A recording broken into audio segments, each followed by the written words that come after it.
I'll just give an introduction, quick intro to Platypus, mention the structure of the event. I'll then read out the panel prompt again, and then I'll introduce the panelists, and then we'll get straight into it.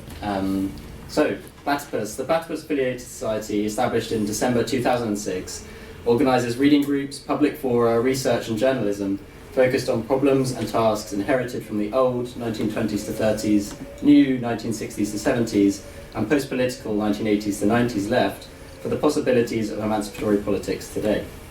Our reading group is every Monday at 6 p.m, and we do coffee breaks on Thursdays at 6 p.m. as well. So how the event will work, each speaker will have 10 minutes to present. They'll then have 5 minutes to respond to the other speakers before we just open up into a general Q&A where we want as many of you to ask questions as you can. One at a time. One at a time, yeah. We have the room until 9 p.m, so we shouldn't be rushed, but it depends if we go on that long. Right, so the panel prompt. The question of a specifically leftist political party seems once again to be on the table, most recently spurred by Jeremy Corbyn and Zarah Sultana's launch of Your Party and the recent by-election success of the Greens under the leadership of left populist Zack Polanski. The party question has been raised several times already in the 21st century. The neo-anarchism of Occupy, left populist movements in Greece and Spain, as well as the Sanders and Corbyn electoral campaigns for social democracy. These too point to a deeper history of the question of politics for the left.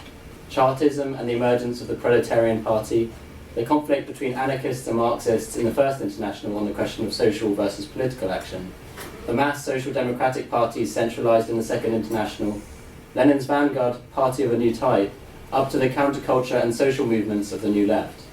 It may seem like it has never not been party time, and when it hasn't, the struggle continues elsewhere indefinitely. What does it mean to have a political party for the left? Toward what ends? Who or what should we look back to for inspiration? What is there to learn from recent political defeats? How would a new party differ from the Labour Party? Does the left need politics? So speaking today, I will go from left to right, my left to right. We have Councillor How Tam, is Deputy Leader of Lewisham Green Group and a Deptford candidate in the upcoming May local elections, as well as co-chair of the nationwide eco-socialist network Greens Organise, whose mission it is to make the Green Party of England and Wales into a, if not the, mass left party of the UK, in conversation with communities and sister eco-socialist organisations. She is an anti-racism campaigner and community worker by trade, who has worked in migrant rights, co-developed decolonial and subversive projects. She is a former IWGB workplace rep and former SOAS SU co-president. Next is Lorenzo Marconi. He is a master's student specialising in European politics and governance at KCL. He has been a member of Lotta Comunista in Italy and currently works with the SWP. He considers himself a Marxist and is currently working on his dissertation on the question of EU bureaucratic power, Bonapartism, and the hydrogen industry's influence on EU industrial policy. Did you want to introduce yourself, or? Can I introduce myself, please? Yeah, go ahead. I am Baris. I'm a member of the CPGB-PCC, but what I'll be speaking on will be representing my views. I've been inserted here in a bit impromptu manner, but I hope my contributions will be fine enough. So. Yeah. And Dan is stepping in for Sasha, who unfortunately can't be here. Sasha is has been an active revolutionary socialist for 25 years, is active in the Green Party of England and Wales, including in Wandsworth and South London, and in the Green Party trade union group, for which he is a policy and education officer. He was previously a member of the socialist organisation Workers' Liberty, with which he shares many ideas and reference points. He's a member of the trade unions FBU and Unison, because until recently he worked for London Fire Brigade as a workplace fire safety inspector. He'll be starting a new job and joining a new union in a few weeks. Yes, he's also involved in a variety of other campaigns and struggles. Right. Let's get right into it then with the 10-minute presentations. I've got a ding, like a bell sound, so I'll ding it like a minute before your time runs out, and then I'll ding it again once your time has run out. So should we go through in the order that I read out the instructions? I think we're gonna Or do, the other way? yes, Sasha's remarks first, read out by Dan, Okay, yeah. and then we'll then go from right to left. Okay, cool. All right. Sorry, just to be clear, so Dan will read out remarks by Yes. the Oh, sorry. Yes. Yeah. panelists. Yes. Yeah. Dan is stepping in and reading out the remarks that Sasha has sent him as a presentation.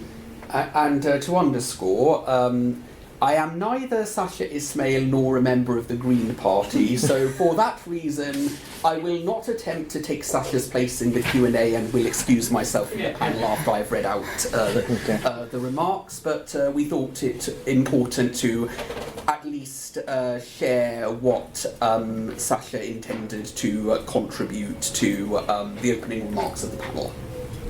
Great. Well, when you're ready, you can start. Thank you. Why is class central to left politics? And why, if I believe it is, am I in the Green Party, the relationship of which to class politics is not at all clear? We live in a capitalist society, divided into and driven by its division into classes. Under capitalism, any elements we have won of democracy, the idea and approach that defined the left when the concepts of political left and right first emerged in the French Revolution, are hemmed in, limited, stunted, and undermined by the power of capital, the power of the employing class, over society, and specifically over the majority who survive by selling them our ability to work. A meaningfully left-wing politics committed to majorly expanding democracy has to make central addressing questions of class power and socio-economic inequality, which in today's world even social democracy largely does not do. And a truly radical democratic left politics, combining a consistent struggle for democratisation with a consistent struggle to organise and assert the interests of the working class, needs to go further.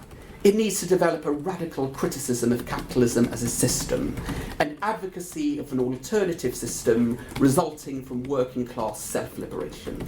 That is where Marxism begins. I must admit to not having kept up with platypus in recent years, but I seem to recall some of you are at least sceptical about the importance of workers' organisations such as trade unions, or sceptical about their capacity to revive and radicalise, let alone become a driving force for socialism. That is partly understandable, against the background of a movement that has weakened so comprehensively in the aftermath of so many defeats. But Marxism is to a great extent meaningless, unless connected to involvement in attempts to help workers strengthen and develop their organisations and struggles. Trade unions, in turn, are not the whole of the workers' movement, but they remain central to it, and therefore central to any meaningfully left political project.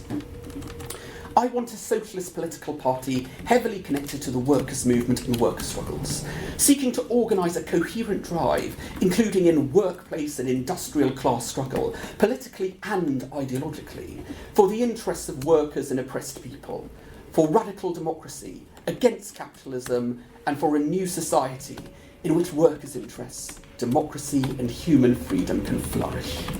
Clearly, the Green Party of England and Wales is not that. So, why am I active in it?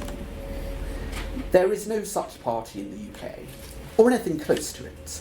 Although I am no longer a member of an organised revolutionary socialist organisation, I think such groups are worthwhile, to a greater or lesser extent, depending on their specific ideas, politics and ways of organising and educating. I very much see myself as part of the same movement as such organisations, and in dialogue with them. But they are not a party. There are three real political parties of the left in the UK. The Labour Party, the Green Party, and, at a push, your party. I would argue that socialists, even Marxists, can usefully work in all of them.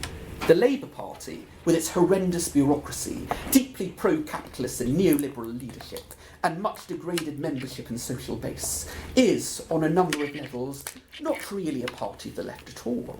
However, it remains on other levels relatable to as a left party, not only because of its still significant left-wing membership, its left-wing MPs and so on, but also because of its unparalleled connections to the trade union movement. That is true not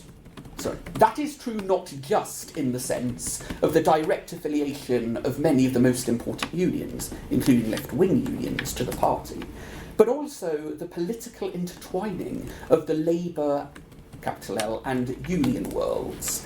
The unions, or some of them, are the one place you will meet very significant numbers of activists who are, at least broadly speaking, Labour left-wingers. Certainly, there is mass anger and disillusionment with Labour among union activists, but posing it as the unions versus Labour is not very accurate, or at best, very partial. The Labour Party is shaped to a large extent by the fact that the unions typically substitute grumbling and grandstanding for an actual struggle against the Labour bureaucracy and the Labour right, and for a fight for their own policies, let alone for a consistently pursued working class interest. Both the unions I was until recently active in are affiliated to Labour. One, the FBU, is nonetheless, by the standards of the trade union movement, pretty consistently left-wing. In the other, Unison, the members have just overthrown our General Secretary, a linchpin of Starmerism, in favour of a rank-and-file left-winger expelled from Labour, but who is nonetheless advocating for a fight against Starmer inside the Labour Party. So, there are still certainly things to be done for left and class and even socialist politics in and around the Labour Party. Given the terrible state of the party and the fracturing of the broad left, however, it is not a given that Labour is the right place for an individual socialist to be active. That's particularly the case for those who, like me, found themselves bureaucratically excluded from the Labour Party. And now, with its surging left-wing membership and support, including many young people and many who identify as socialist, the Green Party is also an important place to organise and argue. The Green Party is not a class-based party, even in the limited sense that Labour is or was. It comes from the left wing of middle-class liberalism. It would be wrong to be over-schematic or doctrinaire about this, however. The Green Party is not like, for want of a better term, an anchored bourgeois party, like, for instance, the Lib Dems, with its surge in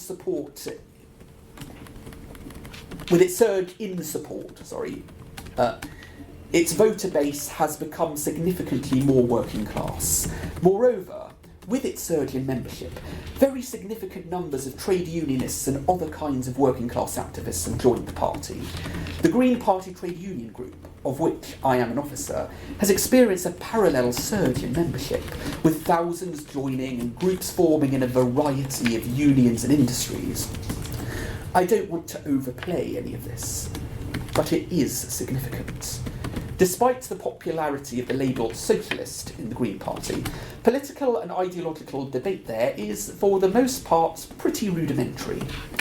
Nonetheless, it is, and is increasingly, a space in which one can debate with, while organising with, large numbers of people who want to see a radically more democratic society, and in many cases aspire for democracy to go beyond capitalism.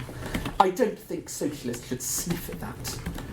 I have at least to say about your party, both because, unlike the Labour Party and the Green Party, I have never been involved, and because it seems less important for the British left by the day. Although my politics differ widely and on many points from those of Zarah, Sultana and company, I think the victory of Jeremy Corbyn's faction is a serious blow against the possibility of your party developing as a serious movement. It is also a blow against those who want to claim that your party is significantly more socialist than the Green Party. Nonetheless, I do not dismiss the possibility and usefulness of socialist organising in your party either, given it still has tens of thousands of members across the country and a presence among left-wing trade unionists. Why, from a socialist point of view, organise in these parties? Firstly, to more effectively organise class struggle in a wide range of areas, which cannot be done effectively without a political dimension. In place of sneering at other sections of the left and remaining in political silos, as is far too often the case at the moment, we need unity between organisations and activists in the Green Party, the Labour Party, your party, the unions and beyond, to help workers and oppressed people organise and fight on a variety of issues, from the decline in real wages to the gutting of public services, from mounting restrictions on democratic rights to the dire climate emergency. In the context of a continued aggressive capitalist drive to undermine living standards and rights, and the continued rise of the far right, such united organising and struggle is extremely important defensively, but it goes for offensive struggles too. It is necessary to win defensively and eventually go on a general offensive.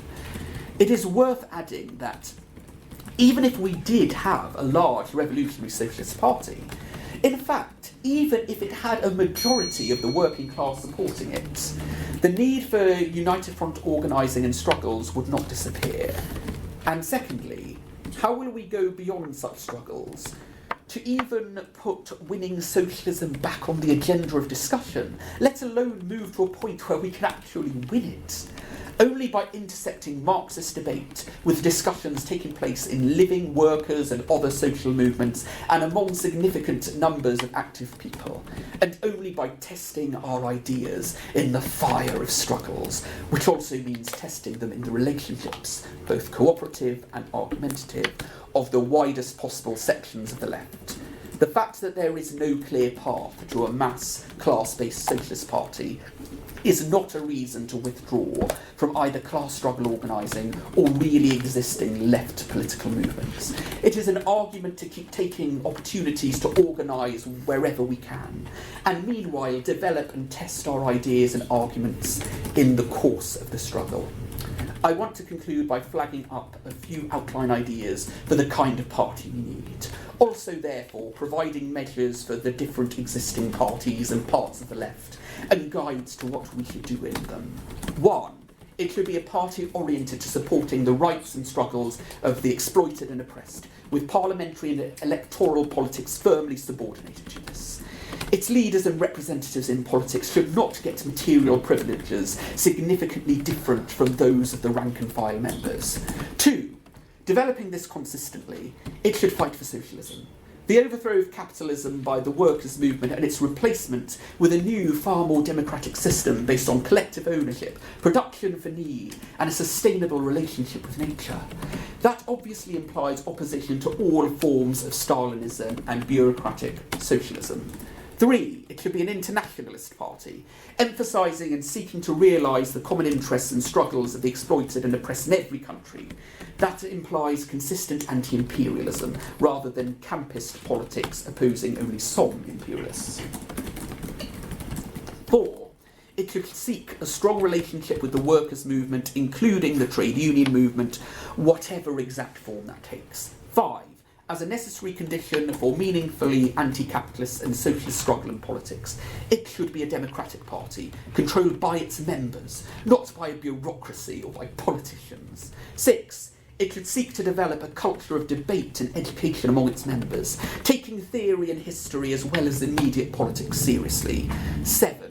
It should approach the world in a rational, free-thinking, scientific spirit, seeking to vigorously criticise established ideas and approaches, both those coming from the capitalist mainstream and, as necessary, those coming from the left.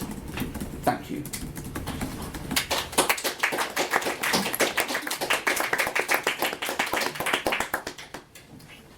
Sorry, I let that one run on a bit just because I didn't want Dan to have to cut it down in any way. To you, Hau-Yu? Is the timer for 5 or 1 minute? 10 minutes. It's 10 minutes. Oh wow, that was 10 Sorry, minutes. I don't know Okay. if you say 10-minute presentations and then 5 minutes to respond. afterwards in the next round. So whenever you start. Okay. you start. Well, thank you, comrades, for inviting me to this event, and I fear that we might be a bit overstacked with Green Party comrades here, but I think that really speaks to where the Greens are in this moment, and I think that is not to say that that is the universal kind of picture, of course. As a Green Party councillor and as someone who is standing for re-election, having once been a Labour socialist councillor affiliated with Momentum, I was elected in 2022. I am not here to defend the Green Party in all respects, but to fight, as I have been, for the version that I stand in the proud tradition of. Which is the traditions of Green Left, which is in many ways the precursor to Greens Organise, of which I am co-chair, in the tradition of people like Derek Wall, who was like the principal speaker of the party at one point, in the tradition of community wealth building programmes, which we see in the UK. It still exists today in Preston, which is actually a Labour-run administration, and a lot of our Green Party policy and manifestos in the eco-socialist parts of the party are very much looking towards reviving those same kind of traditions and ensuring we can actually have them on a municipal level, which is to say community land trusts, which is to say public land commissions, which we were bringing more people with us into things like budget setting, reviving things that have been cut, because we all know that local government is in a really dire state where it's being consistently underfunded, and we recognise that as a Green Party we have to push for that funding, not just be managing it better. So, you know, all this to say that I am very much in the tradition of trying to build the party to where it should be, and which in some places it is, as well as, you know, trying to work with comrades to ensure that we are in conversation with each other, because no one's going to govern on their own, and certainly that's the case when we have the local elections coming up in May. We should see many more Green run councils, many more Green councillors, but also, of course, our party is growing, and it is a party of now 220,000 activists and rising. So this is an unprecedented moment where we're now looking at the complete breaking of two-party politics, which was like Labour versus the Tories, and now we're in this era of Greens versus Reform in a lot of places. Not in London. In London, of course, it's Greens versus Labour, but it's an unprecedented time, and we're weathering that. So I guess the questions of can we build a political party or parties which are synthesised with labour and social movements, and of the many multicultural global south communities that constitute our base, can we build that rather than piling in to drive an electoral vehicle which is simply informed by and co-opting of those same movements and groups? The question, can we build political alliances which reject sectarianism as well as assumed harmonisation, which can bring disempowered communities along with us to reclaim our bread, our roses, our spaces and our power?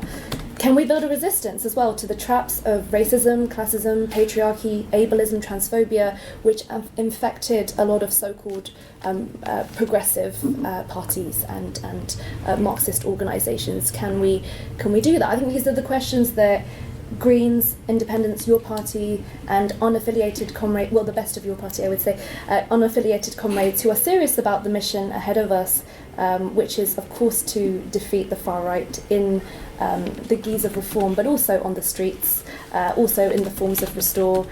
These are the questions that we've been seriously wrestling with, and I believe that among many other groups, the Greens have the most compelling answer yet, at least across most of London. So, of course, I believe that the answer to all of these questions is yes, we can do these things, but the condition to that yes is clearly predicated on constant organising, the hardest organising we can ever do, I think, no less, which is often not only about education, but it's about confronting the racist, the imperialist, the ableist, the sexist within ourselves, which I think that certainly in the course of my organising, I've found that that's sometimes been the most difficult thing, that like coming up against comrades who think that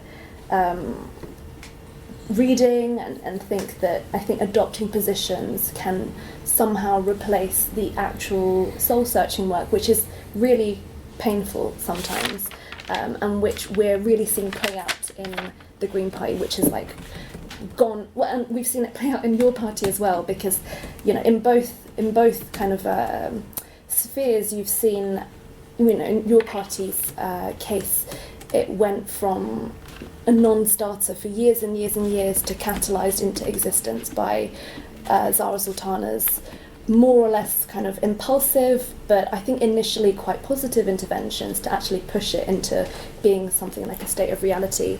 But I think what undid a lot of their work was the kind of attachment, psychic attachment to a kind of a particularly Labour-esque way of doing politics, very bunker mentality way of doing politics, which meant that they could not break free to actually questions of member democracy rather than sort of like internal power wranglings and struggles. I think that the Greens, having been a party that was formed many decades ago, which was initially called the People's Party, which was left-ish but not of the left. A lot of, as the previous speaker was saying, a lot of the foundations of what is now the Green Party were in a more middle-class kind of Tory-ish but green kind of milieu. Adam Ramsey actually wrote a very good article about this in Zarah if you want to check it out. But there was basically policies about radical land reform, about UBI, nuclear disarmament, and very much a more kind of alternative view, but which wasn't predicated on overthrowing capitalism, right? And it was definitely imperialist in the sense that there was this kind of, Adam Ramsey talks about it, this kind of Malthusian view of population, like we should be controlling population, and therefore an argument for borders. So the what was then the People's Party went through a lot of radical shifts, basically, and in the middle there was sort of, I guess, cleavages between those who were more into a professional kind of electoral kind of form of politics, and those who were more of an activist leaning, who were much more anarchist in their leanings. So I think that it's interesting that the Greens have been a space that's kind of contained both these kind of not factions but tendencies, I suppose, for a very long time, and it's made us a very ripe terrain, I think, for building on. And that's why, even though the Greens are not an explicitly eco-socialist, anti-capitalist party, it is very much, I think, a friendly space to organising for that. But clearly the vulnerability there is that we have to keep pushing, we have to keep going. But I think in terms of our policy, how we differ from the Labour Party is that we strive to be actually democratic, and in terms of how conference and how motions work, any member can propose motions genuinely and can speak to them, and crucially we can build groups, we can build campaigns around that with autonomy, without fear of persecution and being censored by the Labour Party, being censored by Central. I was a Labour Party councillor, as I described. I came in explicitly with a mission to try and rebuild municipal socialism in Lewisham, where I stood as a councillor. So there were a group of us, and we would very much, our intention was to get seats, get power. I'll try and wrap up very quickly, but that was I didn't think I'd been talking for that long. Build seats, build power, and then basically start to really organise for things like a truly anti-racist borough sanctuary. We are a borough sanctuary, but that's very much like a badge that Lewisham wears proudly, as opposed to something that we do. I've always said that solidarity is a verb, and actually my political background, as I was saying to Becca earlier, it was very much from a depoliticised kind of place, where I was a takeaway kid, and I've basically tried to construct a politics starting from a position where there was, this is very hard, starting from a position where I lacked community, lacked solidarity, lacked belonging. And I was saying that when I found that in community spaces and in campaigning and activism, there was a kind of transience to those forms of organising that ultimately, in the form of political parties, I'm not going to call it electoral politics, that's not what I'm about, but I found activists, I found community, I found people to organise with that meant that it was a space for long-term solidarity, I found. So how can I wrap all of this up? I think basically that it's really important to look at what's happening right now. There are people who are struggling, living in conditions that are horrendous, endemic damp and mould, serious poverty, homelessness. I think being a councillor is a way of being a community worker that means that you have power which is conditional upon fulfilling certain objectives and certain missions. And I think that it's really important that we take this work seriously, because ultimately there are millions of people out there languishing, and we all have to do our part to ensure that practically that we can raise their standards of living, as well as fight them on the streets. So it's really important that we fight on multiple fronts. Political parties are one way of doing that, but we are activists in political parties, so that is not the limit of what we do. But yeah, that's what I'm bringing to the table, and I'm very happy to expand more in questions.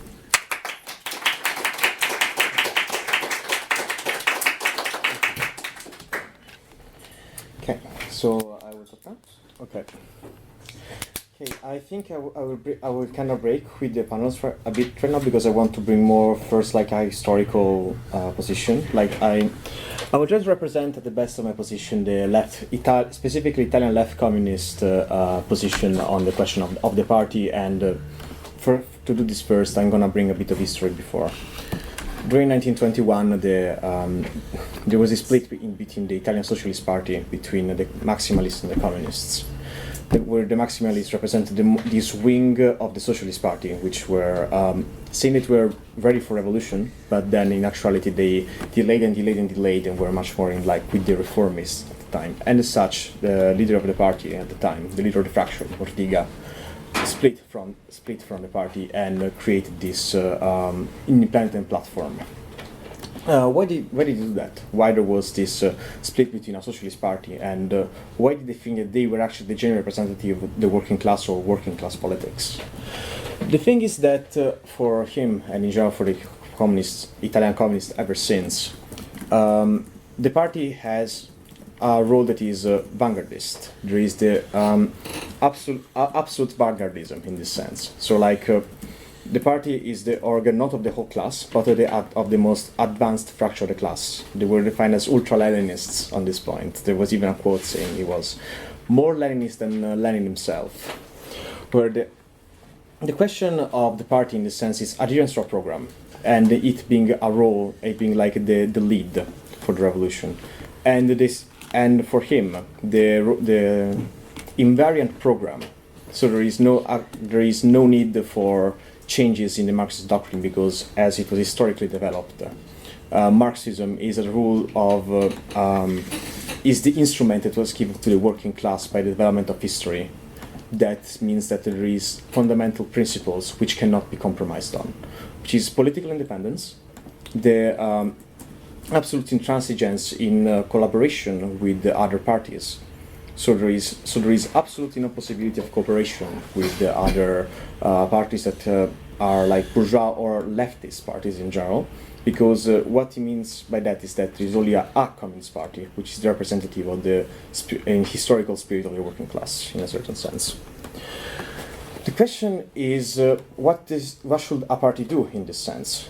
It is the organizing principles. It should lead the revolution. Sorry if I'm repeating myself very times. And also it should focus it should come down in a certain sense towards the struggle of the working class, as an organizing principle itself. For example, in the question of trade unions during the split between Damenites and Bordegists in 1952, there was this position of what should we do with unions? And it was said that unions have fundamentally been transformed from an organ of class self-representation organization into neo-corporatist institutions which are fundamentally unreformable. And the only ways in which you could actually engage with unions was through the emergence of what were then like strike committees. So like only like genuine organs of the self-organized class then can be intercepted by the party and then be transformed to bring forward like mass political action. So, and what is also the difference that comes from here with traditional communist parties that were present during the Cold War and the Soviet era? It's organic centralism compared to what it was said democratic centralism. So like the formation of fractions and in a certain sense internal debate which overstays its welcome is not to be seen as a strength but as a failure of attempting the correct doctrine. So like what is the role and what should be the action of the party. And it is in this sense also internationalist. Complete internationalist. There should be no. For example, just to say, there was this naming convention before it was named the Communist Party of Italy instead of the Italian Communist Party. This was also seen by the leadership at the time as a violation of the principle of internationalism, as instead of being like a national manifestation of the international working class revolution, the transformation to the Italian Communist Party was then seen instead of like a capitulation to nationalism, which is also an interesting thing to say. The question then also, what is the organizing principle of the party? What should the party organize itself as if there should be no factions or like internal democratic debate in this sense? It is organic centralism, so that the party should itself come to the conclusion by just the arrival of members and a relative period of confrontation in which a common position is arrived to, without the need for permanent presence of factions. Then there is also the other question is what should be the attitude towards democracy, not just participation to institutions, to like parliament, but also democracy itself. And in this case, the party says a complete rejection of the democratic principle as a organizing principle even for future democratic institutions, because at the time they saw the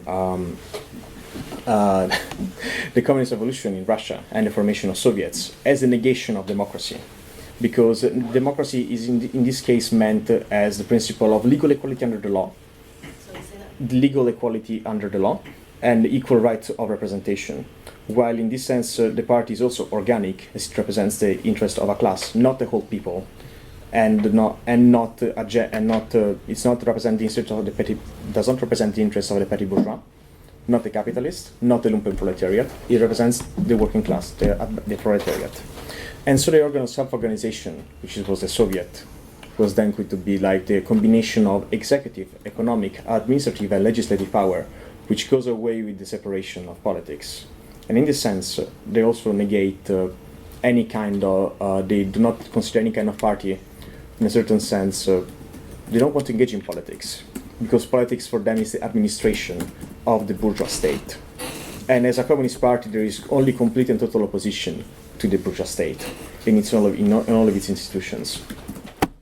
So, what are they doing now? What is it they are actually doing? And in a very small sense, in a very brief sense, nothing.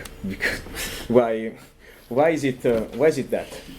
Because in a sense they rely on the spontaneous organization of the proletariat to come forward. But is there a proletarian subject today? Is there a condition like is the working class the proletariat, or is the proletariat a specific condition that emerges out of the struggle? And if there isn't that, how can it be organized as such? How can a party intervene itself if there is not a proletariat?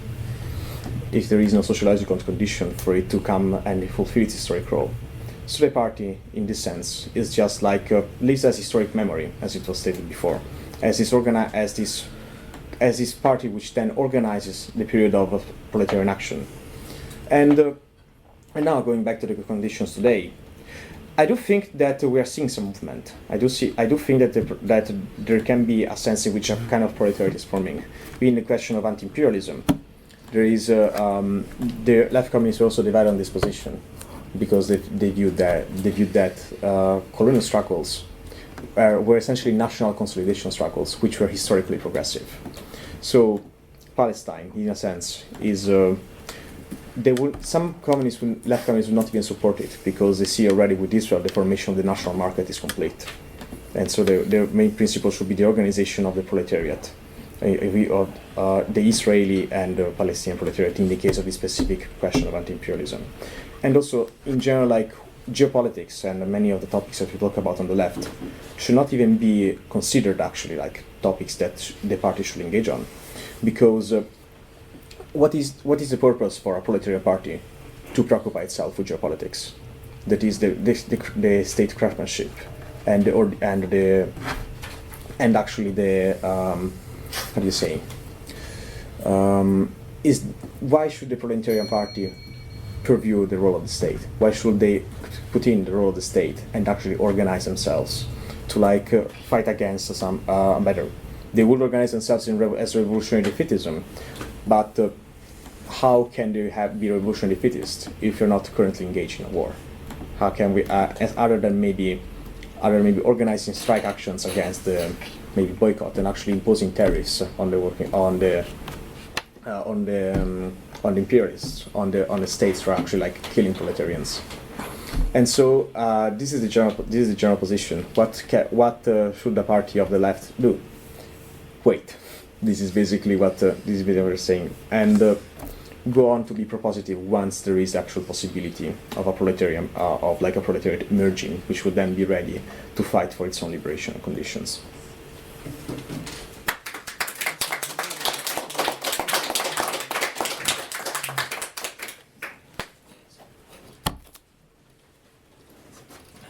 Should I? Well, yeah, whenever you're ready. Yeah, I suppose this talk will be kept rather brief, considering the statement of the missing speaker as of now, and considering my impromptu designation as an additional speaker. But I suppose I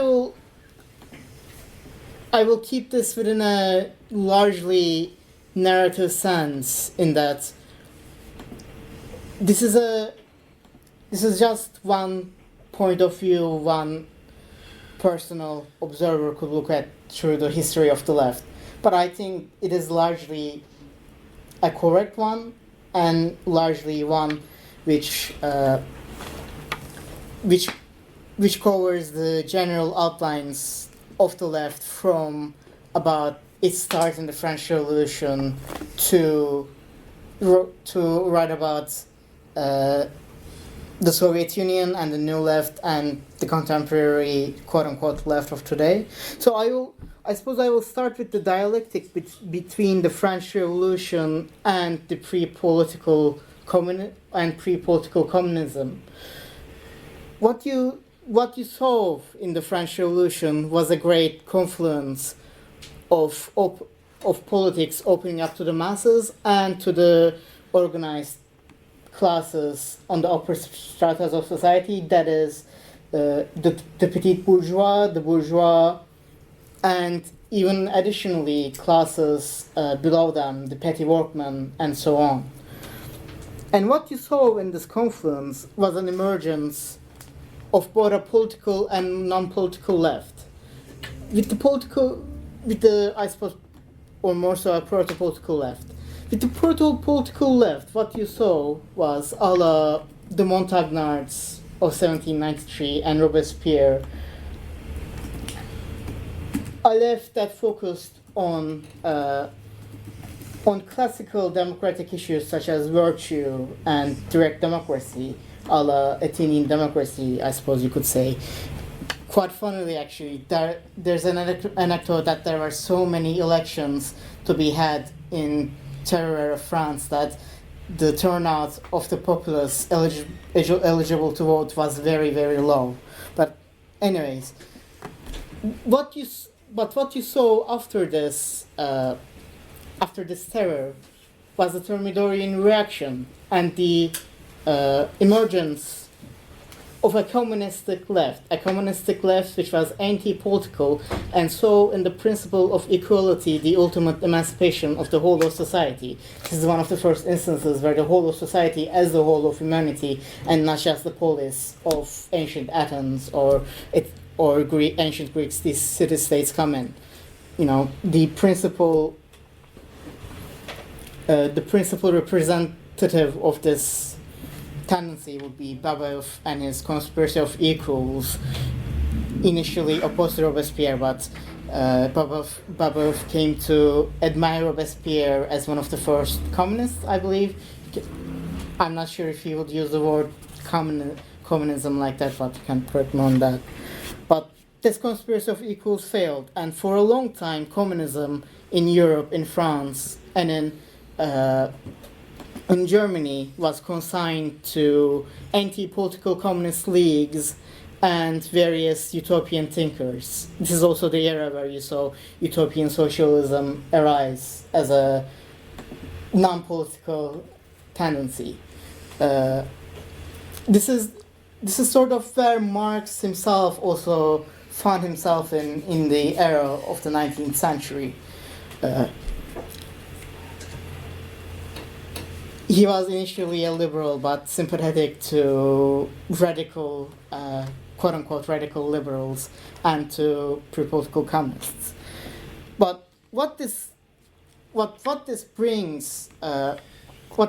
to the table in terms of politics was, in its ultimate culmination and in the culmination of the reactionarism of European non-nation states and empires, was that of the 1848 revolutions, the springtime of nations, where liberals, radical liberals, and the emerging proletariat largely came together and then split afterwards for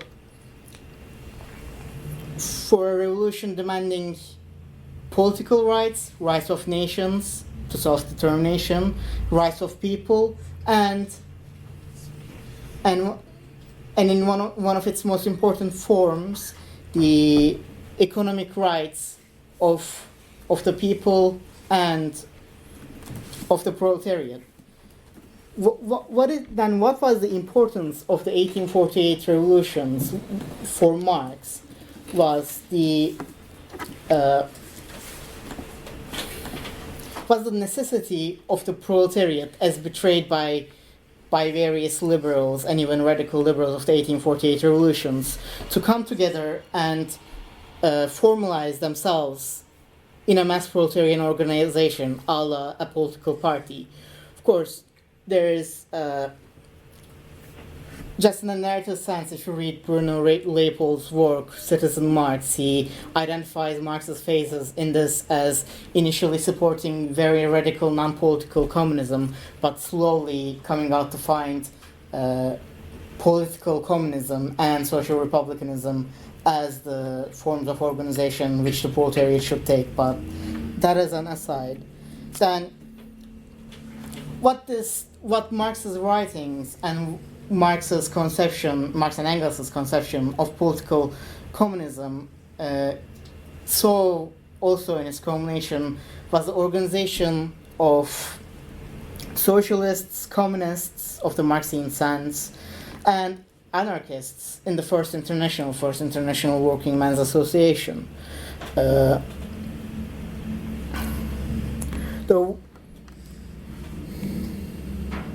First International, very important in a historical sense, but in a political sense, what also in importance was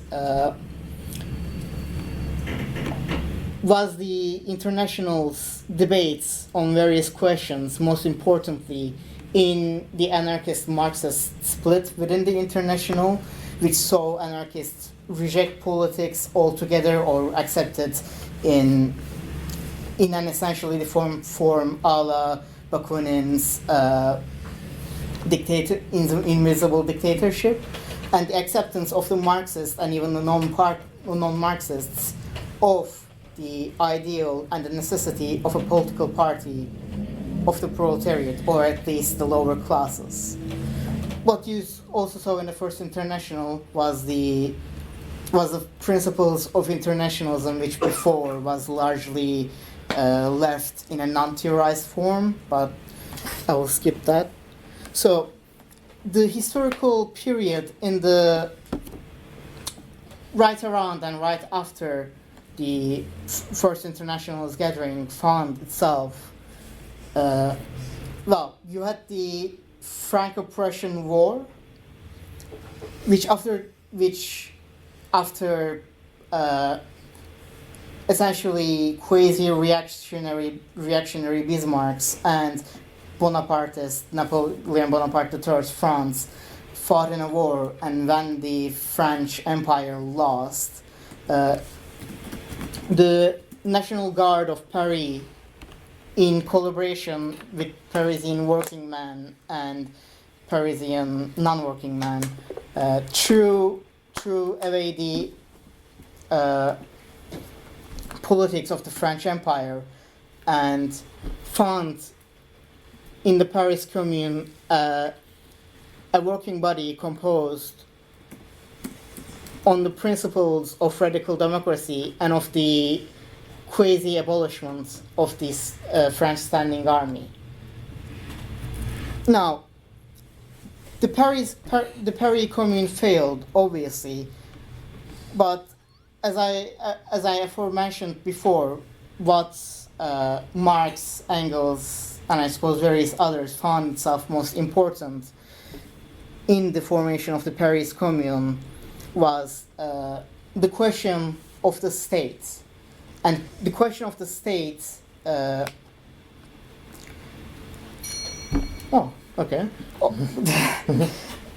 question of the state in that the bourgeois, in that right aside the politicization of the proletariat, the bourgeois state prevented the proletariat from taking power just via its extant institutions. So various examples of this, I suppose, bourgeois state machinery would be the standing army, the devolution of powers a la federalism, the separation of powers. You know, as I mentioned, the Paris Commune was a working body, and working bodies are opposed to legislative separation of powers. How can I wrap this up? I suppose, in a sense, the ideal of proletarians organized in a mass political party, mass democratic political party, never fully went away. But as I will touch afterwards, I suppose, the various elements of this ideal of a proletarian political party have degraded in various forms. If you can mention, I suppose, the reformism of the SPD, the Stalinism of the USSR, or even the measures that the Leninist USSR had to take to survive under the Russian Revolution and under the conditions of the revolutions in Europe, the restrictions on the rights of communist parties in Europe, and I suppose post-World War II, the Stalinism seeping into reformism and official communism, or the non-political left dependent on various emerging social movements at the time of the Cold War, such as feminism, green politics, etc. Not to totally dismiss these movements, of course, but in a sense, leaving the proletarian base does denigrate the idea of such a political party. Should that be sufficient? Yeah, okay.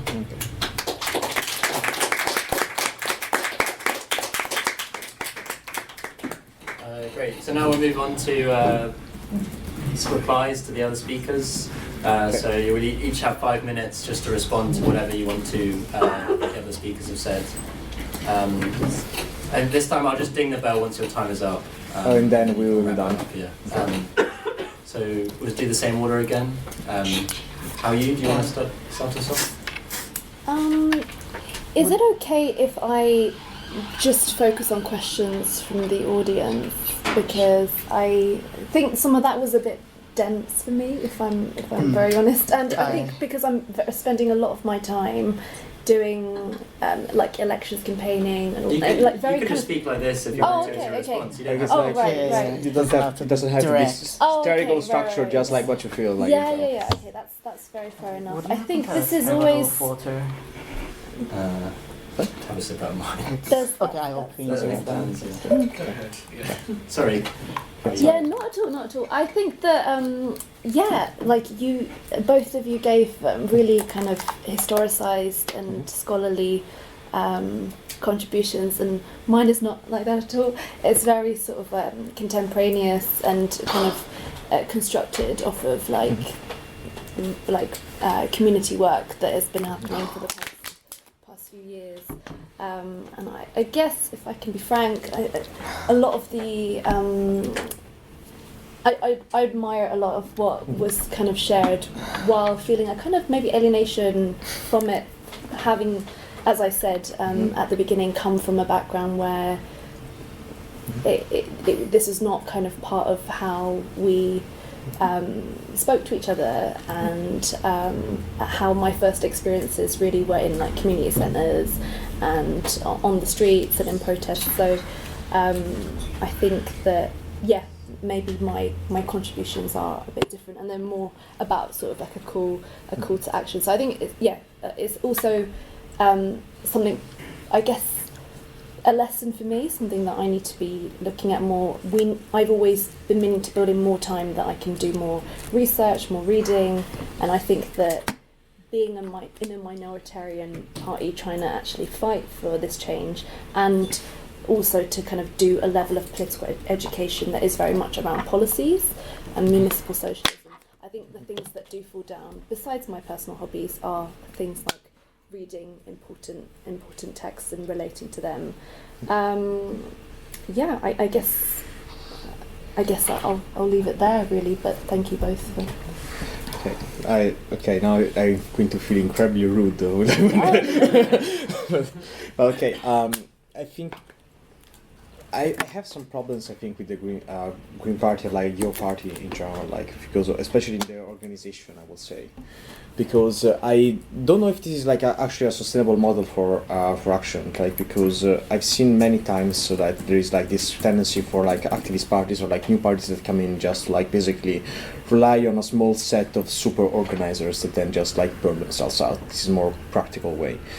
The more theoretical issue that I have with it is that it's more like the class composition in a certain sense of these parties, because I do see it like, especially with green politics, like it has been historically dominated by students and other blocs, which are not highly reliable sources for mobilization and activism, because like student politics, it's very much, you're a student for only so much time, then you have to go into work, and also as a student you tend to have much more socially progressive views and relatively limited time, and also in a certain sense just a lower level of like possibility to actually like to actually work on political issues in general, and also like in the active and also being activists. So there's like there's a certain sense some form of unreliability also in actually using this block as like this organizing force.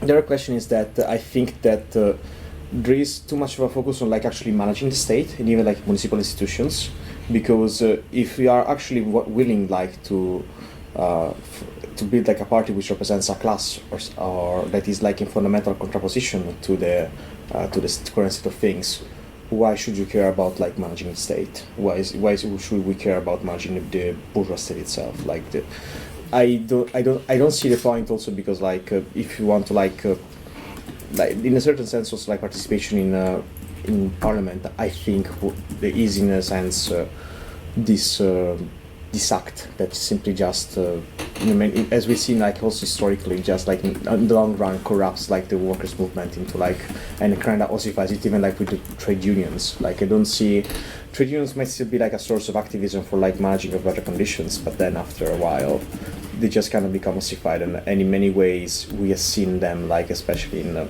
even like arms manufacturing unions who are actually willing to build more missiles. So there's like what is also the role of trade unions in this, and because also like historically in Italy, trade unions were radical. There was a moment in which seemed to be a revolution, but then what did trade unions do? They did not destroy anything. They in a certain sense, despite a long period of fighting and even managed by official communism, they lost, and they in a certain sense betrayed their own historic mission by then compromising with the capitalist parties to get social democratic concessions.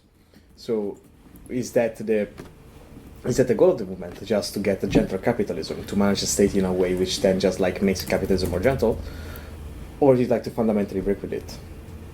That is, Fundamentally what? break with it, Okay. like break with the state and capitalism, and can it be done by running a campaign on saying, elect my MP?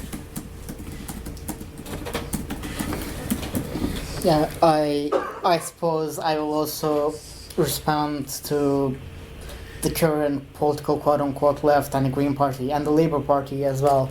Lorenzo focused on the more practical consequences of organizing in these parties and quote-unquote winning in them. I will be, I suppose, slightly more abstract and historical in that I think the fundamental folly of organizing in these parties in a manner by which you just wish to take power in a bourgeois state is that it misses the question of the class consciousness of the proletariat entirely. What do I mean by this? What I mean by this is that if you look at the proletariat today, if you look at the class consciousness of the proletariat, and by class consciousness I don't just mean whether the proletariat supports Marxism or not, but whether they have the consciousness that capitalism as a world historic system must be overcome in some form, is that this class consciousness barely even exists anywhere. Okay, you can go to the Green Party, you can go to the Labour Party, and you can see some union organizers, very good people, working to gain the rights of their workers, but they won't have this understanding of capitalism, of class consciousness. They won't understand the world historic importance of capitalism. And so on.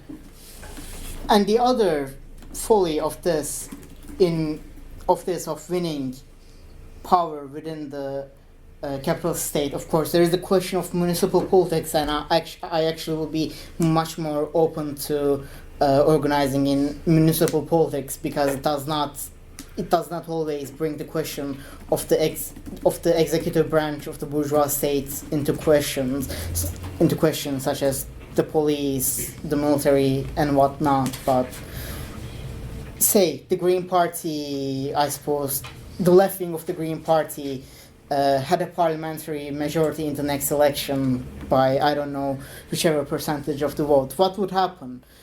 The reality is that even with a nominally radical leadership, without the organization of the proletariat, without the organization of a class-conscious proletariat, and without the arms of proletarian power, such as proletarian militias or proletarian trade unions, and so on, what you either end up is that the Millerandization of this nominally radical left political party, or the usurpation of this political party's power by the reactionary or conservative arms of the state.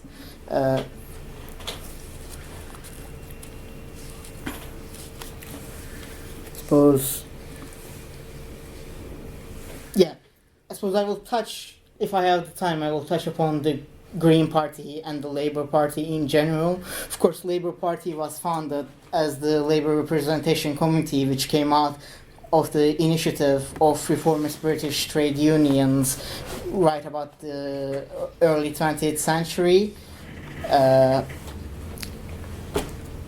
These reformist trade unions were initially cooperated with the liberal with the Liberal Party, the left wing of the Liberal Party, but came out to establish a political party based on affiliation of organizations to it. So you could be a member of the Fabian Society and you will be a member of the Labour Party, or you could be a member of the Independent Labour Party, which was a separate organization, and you will be a member of the Labour Party. But this initial reformism of Labour, however bad, did mean that it was at least a proletarian political party, only supported by the proletarian classes. But in its current form, it still has connections with the unions, which are held adage by the labor bureaucracy, but still have at least proletarian leadership. This is where the argument that the Labour Party is a bourgeois labor party, bourgeois proletarian party comes from. You can argue that. I won't when I'm answering this. And I suppose I'll quickly touch upon the Greens. The Greens, I don't fully have comprehensive knowledge of their history, but it's... Did my You time? can wrap up if Okay. It's essentially a motley crew of the red and green guards of the young liberals in the 80s, which were affiliated with the Liberal Party, of several community and national organizations belonging to new social movements, and some left-wing organizers aside from that, I believe, but I think I can just wrap up. Yeah, great. Sorry, can I actually have a response to all that? Maybe it should have gone last, actually. Sorry? Yeah, Is it go. okay if I go, just you kind of... go. Yeah, I think it's just a really important question, obviously, that you posed about, like, what does it mean to break with capitalism? And I think that, obviously, the state is not going anywhere, and unless we're all going to take up arms and... I mean, one option is to, like, Luigi Mangione the whole government, right? I mean, that's not, like, what revolutionary politics can just be boiled down to. Obviously, there's, like, so much more than that. It's, like, you were... Baris, right? You were saying like about municipal organising. Yeah, so basically like organising our own co-ops, organising our own spaces, which we are doing too. movements, But what we're trying to do on a local council level is basically to turbocharge that, because you basically, with all the best will in the world, all these different kind of municipal projects will be happening on a disjointed scale and necessarily small scales. And what we're trying to do when we say we want to take over local councils is to basically ensure that we have like a borough of co-ops that can be in a conversation with another borough, which is green run or independent run or whatever, so that we can like fuse together and scale that up. Like, we don't have the luxury of time, and I think what is missing sometimes from a lot of conversations, including in Green Party conversations nowadays, where there's a lot of emphasis on social and racial and economic justice. People complain that actually the environmental and the climate emergency has been lost from all this. We don't have time. Like biodiversity is degrading by the minute, and we see this impacted by we see the impacts of this on global south communities, and it's really important that we hold the line, that we are this kind of bulwark, and so I guess my challenge is definitely politicians and activists like myself. We do try and engage with revolutionary politics and ideas. We probably don't do enough of that because our time is completely consumed by the work of speaking and getting out to communities and doing that casework, not just on an individual level, but like building that into campaigns. So I guess my kind of challenge to everyone in this room, like in terms of like what does it mean to break with capitalism, is not to vacate the space. Like I'd love for everyone here to just get some experience, test your ideas in a local government capacity, because we need more comrades in these spaces, and I think what this kind of what this panel event has showed to me is that we need to be more in conversation with each other, not less, because one is not better than the other. Like I would be nothing without the histories that you're describing, but equally the ideas that you're talking about remain abstract until you're sort of like testing them in an actual space where the odds are so stacked against us. Like if we set, like your party talk a lot about no cuts budgets, setting those. If any council was to do that, they'd be taken over by the Secretary of State, and they'd be taken over by council officers who lean conservative, management consultants. Up until So you- Liverpool in the 80s. So, Like, oh, the that militants happened. That happened in the Liverpool. 80s. It's different now. It's different now because of the 1992 Local Government Act. We should definitely look to examples of the past, but we cannot romanticise that because the playing field has changed, and so our tactics must necessarily change. So I think that if we were to set those kind of illegal budgets, basically what we'd be doing is like, excuse my English, fucking our communities, because we'd be opening them out to management consultants, to conservative, with a big C and a small c politicians to take over those councils. We'd be ceding that control. So that's an example of the kind of things that sound good on a sort of leaflet and a slogan, but it's actually so much deeper, and we need to kind of figure that out. And I would say that, you know, I have residents who have shorter life expectancies, who are raising their children in a way that isn't suitable for anyone, like times 1,000. And I think that we need to ensure that whatever we do, we put them first, we put Palestinians first, we put Global South communities first. And it's important that we're kind of doing that when we theorise as well. Awesome. Should we open up for questions? Yeah.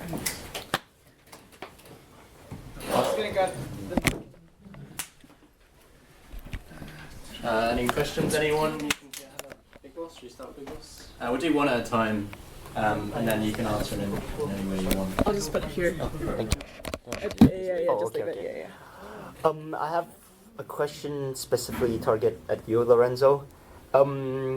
So what is the left? It seems like you're answering in a very ahistorical sense of what is the left, or at least the Marxian left, as to put in your word, a historical memory of what was.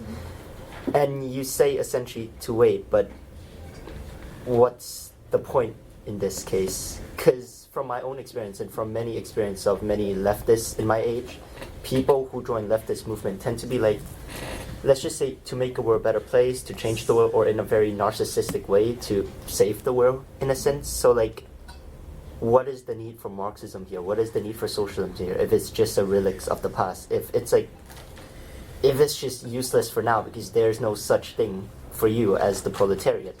So why don't we abandon Marxism and the proletariat as a category of organizing as a whole, and how about we maybe focus on a social movement based on the people or some sort of revolutionary subject in that sense?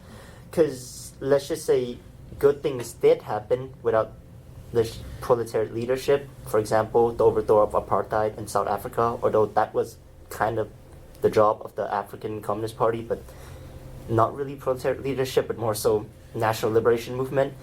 And also, in a sense, the overthrow of the dictatorship in Korea, it was, well, yeah, a majority of the people protesting were workers, but it was more so an unorganized, spontaneous, cathartic revolution in a sense that took down dictatorship. Good things happen without this weird Marxist proletarian stuff, and you could, you know, just, yeah, save people in the meantime by doing something instead of just waiting and until that day arrive, you know.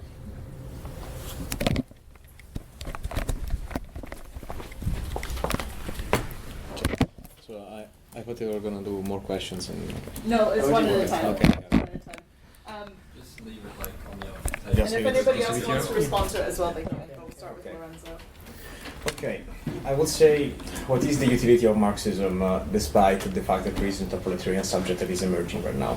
Or like, it's not forming to the degree that actually allows for revolutionary politics. Because despite the emergence of new social movements and the possibility of good things happening, as you say, despite the lack of like a clear proletarian base, it is we still live in capitalism. And we still have at least a structural condition for the proletariat to emerge. The other thing is that have social movements, like in general, rather than like obviously change consciousness, making conditions better for women, immigrants, etc. Do they pose a significant threat to what is capitalism, which is the system which is currently killing the planet, and is currently the organization of this commodity-producing system for profit? is the one who is killing the planet, killing us all, killing communities, killing workers, killing people all over the world and causing wars. Like, there is, in a certain sense, a need for a structural fix to this, and I think that the only subject who can actually do this is one who is consciously organized and one who can actually who can actually be able to finally solve the problem for forever. Is there, because of course social movements are good. I think that nobody would like to live in a 50s household, especially a woman working 50s, where they're beaten up by their husband and forced also to feed to feed the kids and do anything they say and anything the husband says. I think no woman here would want to be there or to be subject to that kind of humiliation. But how much of this can also came from proletarian movements? You say, for example, mine workers striking with gay people, during here in the history of Britain. The movement for the wage labor, for wage for the households, came from Marxist community, from Marxist groups. Majority of these social movements also had a strong Marxist or proletarian base. Yeah, even if now this is less apparent, their influence is still over here. It's this specter which never leaves the consciousness of the ruling class. Even Trump.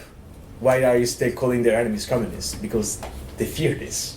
They know that the subject is powerful, and that if it ever comes back, they will just be. Anybody? Anyone else want to respond?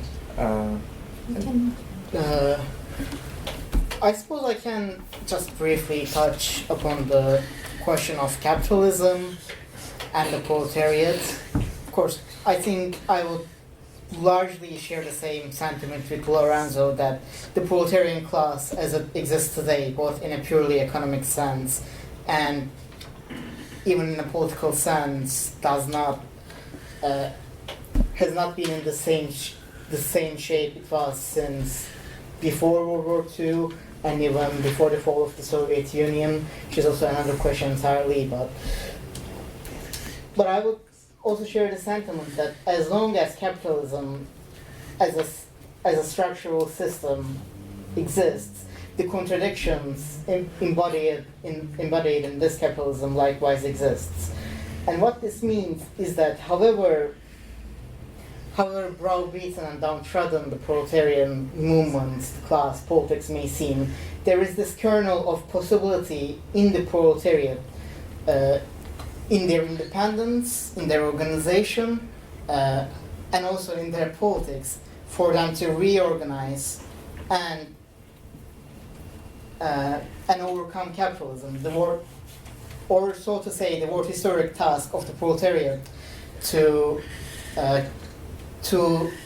lead the dictatorship of the proletariat and eventually abolish themselves, thus abolishing capitalism, and history, in a sense, likewise exists. Of course, or should I continue? It's fine. Do whatever you want. Yeah, I suppose I will. Party discipline. Yeah. Hau-Yu, did you want to respond to that? I'm good, yeah. Are we done? Right, thank you. So I have a question about community organising, which is mostly for Hau-Yu because of how much that came up in your remarks, but of course I more than welcome remarks from the other panellists if you feel you can chip in. So my question is, based on both my own experiences as an activist and my wider reading, my impression is that even the most sincerely committed community organising tends to A, become absorbed into what could uncharitably be called the NGO complex, and or B, become simply a source of pressure on progressive capitalist parties to enact more progressive policies. What do you see as the role of the party in relation to these common pitfalls in community organising?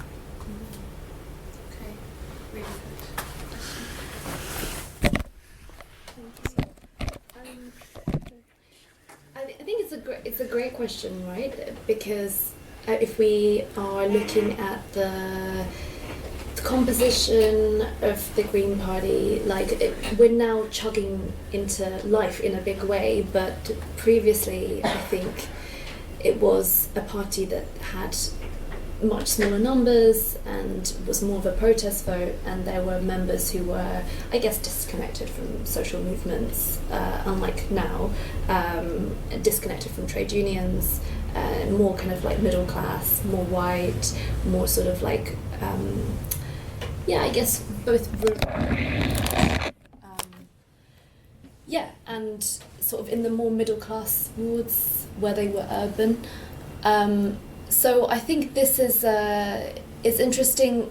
Now we have a shared space of seasoned community organisers coming into this space where that's not necessarily been the case heretofore. So I think basically with difficulty and with a lot of struggle and with a lot of attempts, both from safeguarding side to check that there is informed consent, for example, when we're coming in to do community organising, that we're working alongside and standing with the resident rather than like being the sort of megaphone that's speaking about their experiences, so ensuring that we do take the time to embed in those communities, and it's not just like a drop-in for a photo, which I think unfortunately there is that predication of politicians to do that. Talking about this whole sort of NGO complex, it's as someone who has worked in the charity sector, it's particularly a salient question, and I think that how charities themselves manage inequality is very much like a mirror of what local government does and what central government can do, what the central government does as well. So I think that the way to really push back is to ensure that we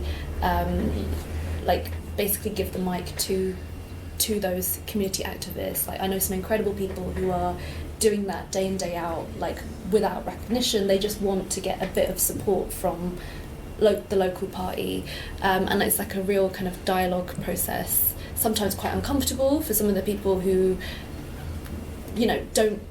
don't have community organising principles in them, to kind of educate them on that, and I think what more can I say about that? I mean, maybe I'll let Lorenzo and Baris come in if you want to and respond that way. Okay.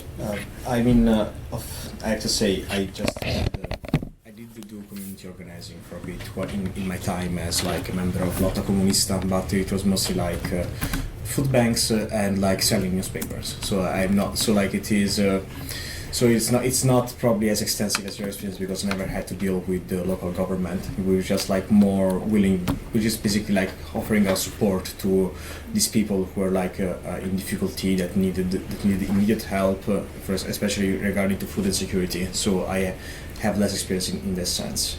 But I feel that one of the main positions for which we could avoid the NGO complex, and in general this adherence basically to just becoming wings of progressive capitalist parties, is in a certain sense maintaining political independence. Because if there is this question of is community organizing just turning into helping communities, and then just say, oh, then we will achieve this through the social program for the central government, which will then arrive and then will distribute the aid.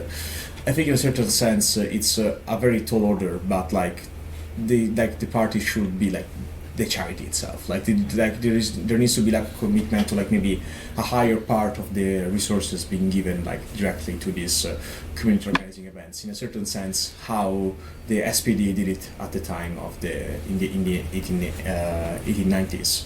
where they actually like were able to provide a vast part of like social services coming from schools to pools to even like soup kitchens. They were actually like this whole ecosystem, which requires, though, of course, a large party. So there is like this contradiction of like, how do you increase rates of like membership giving their money and then actually their support, and then actually managing to achieve this kind of independent system of aid, which does not rely on the state. Can I? You really have to move it, it's quite... Oh, okay. I think before in this, actually, the question of setting illegal budgets was raised up, and in fact, this is what sort of brought down the militant organized Liverpool Council of the 1980s down, setting of illegal budgets that just collapsed militants' popularity among the populace of Liverpool.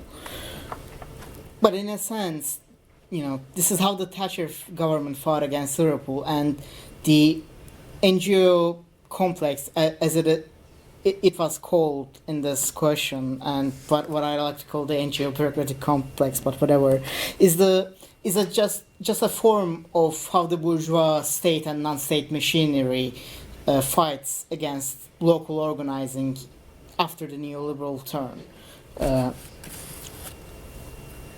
But how to fight this is that Lorenzo mentioned political independence, which I think is supremely important, as you can gist from my previous answers. But another aspect of this is also, which comes hand in hand with political independence, I think, is political education. If you have a group of people that are reasonably independent in their politics, and also know how the bourgeois operates, or how the bourgeois state's machinery operates, they will be much more capable in overcoming the attacks against them by the bourgeois and the bourgeois state. So I think that's a part of the question. That's a part of the answer.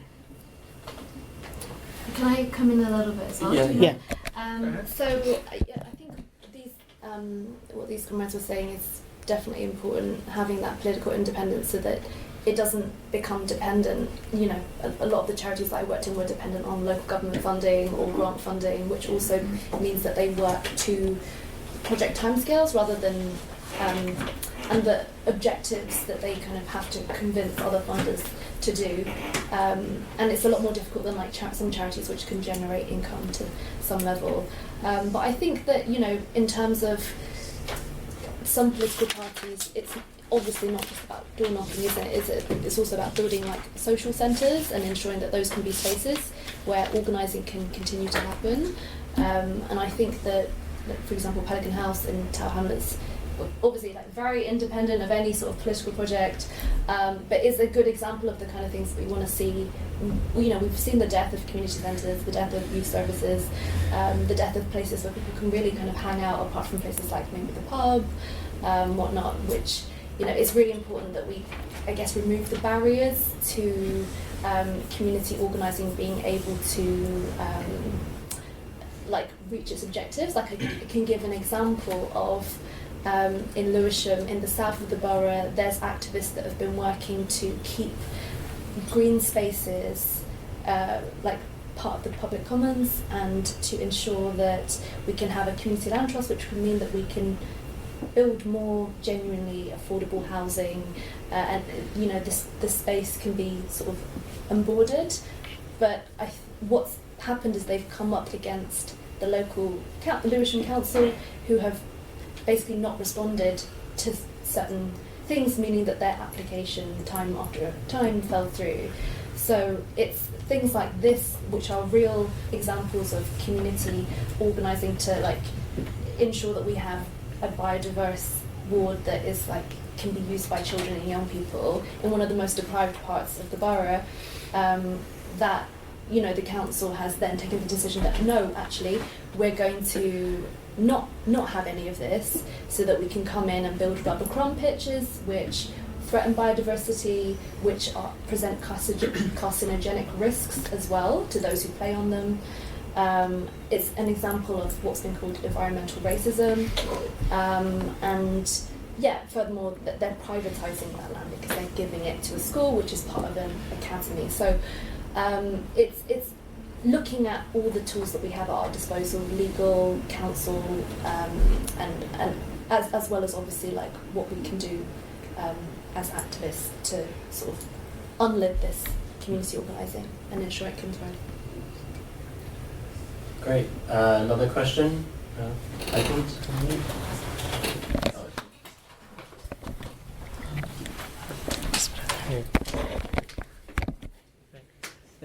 Thanks so much for this panel. I've learned a lot already. I think I'm probably the worst person to ask a question about like I don't know practical political change in which I have virtually no experience apart from a bit of I don't know climate change campaigning when I was an undergrad. So my question is inevitably very theoretical and probably irrelevant. But I was just wondering about what is a party for you, and I've written down my provisional definition that maybe a party is a vehicle for expressing those class interests that arise from war and trade. Now that's just my very esoteric view. But the reason I'm suggesting this is because, well, I think that Marxists have a lot to learn from non-Marxists, and I think the left has a lot to learn from those who aren't on the left. And I think in the university system, for example, at UCL Political Science, at which I'm at the moment, I think that there are lots of interesting areas of research into political economy, into finance, into labour markets, into international war, even international revolutions, parties. That there's some great work that's been done by Leah Ippey and Jonathan White on the political party, for example, and just in the academy generally, from all the way back to the 50s, 60s. Seymour Martin Lipset, Barrington Moore.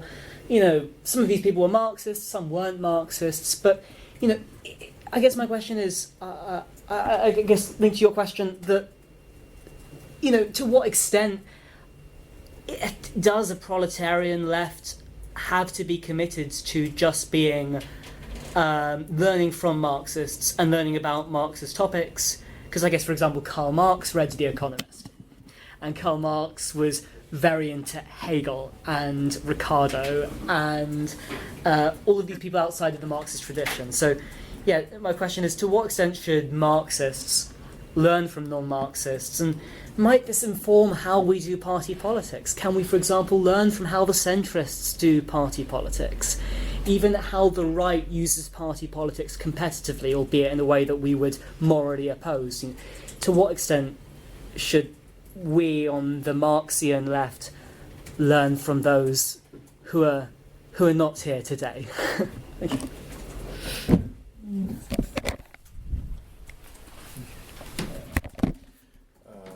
Who wants to go first? Okay. Okay. I don't know how to feel about the definition about class positions emerging in regards to war and trade. Mm-hmm. I can't say that there is a kernel of truth, because, for example, I know more about the history of my party, but like war and trade were always like significant positions, like in the workers' movement. For example, in my case in Italy, like the opposition of the party to the war in Libya, like in 1910-1911. And then also like the opposition to the First World War, or like the acceptance of the First World War during the International, is what split open like the movement.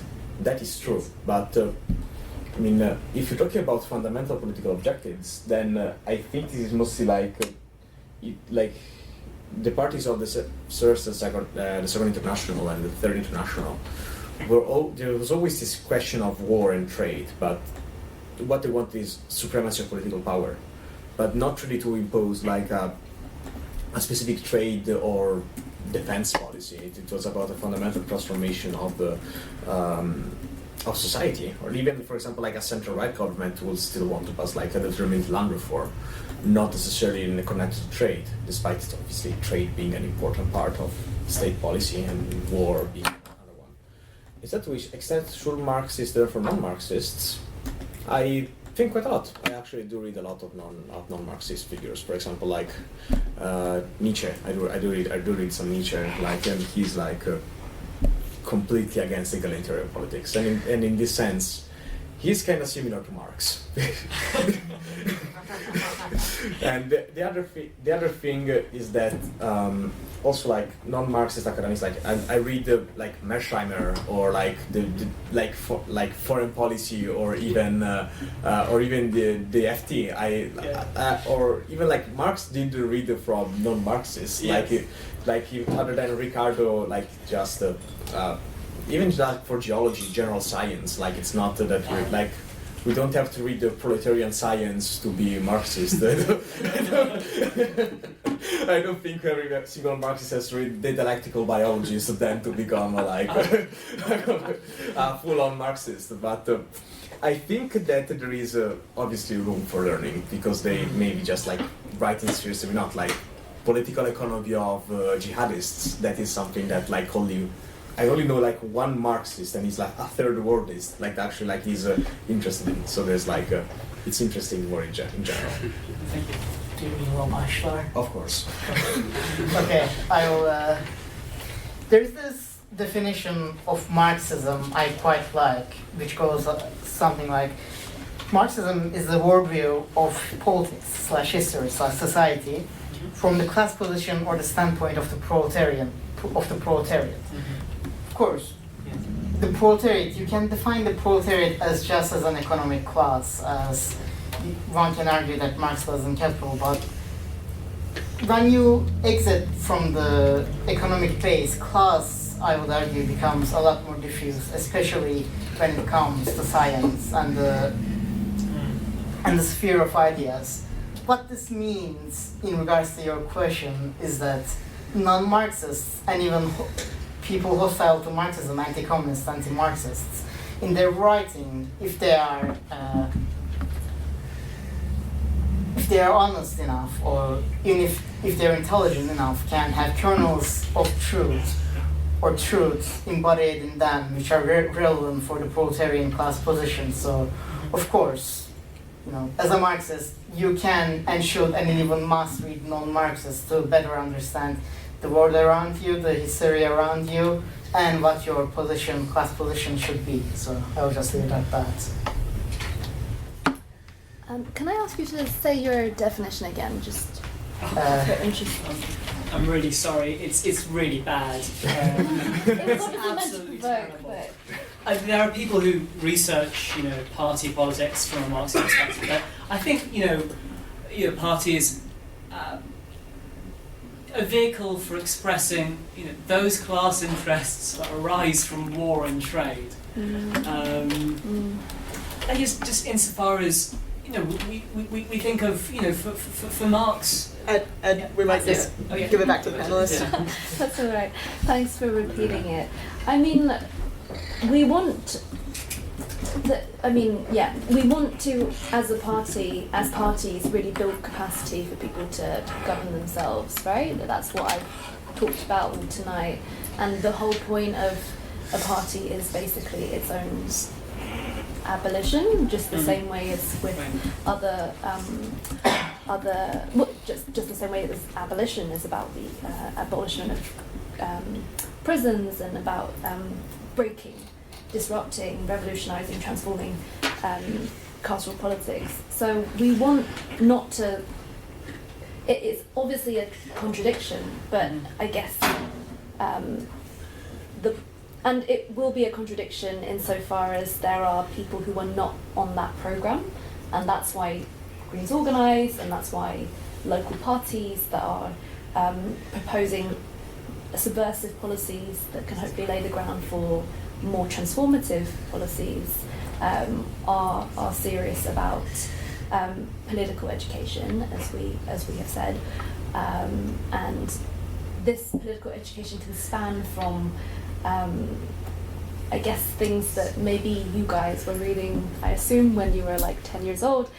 Some people are at that level, right? Like this is completely alien to them. Like this is the language that you guys are speaking. It's kind of a little bit different to the register I've been using because that's not one that I've kind of grown up in or I feel confident and fluent in.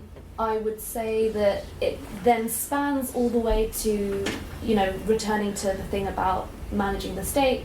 There obviously was a classic book in the 70s or 80s called In and Against the State, which I've not fully read, but there's a group of us in Greens Organise that are working to develop these ideas in preparation for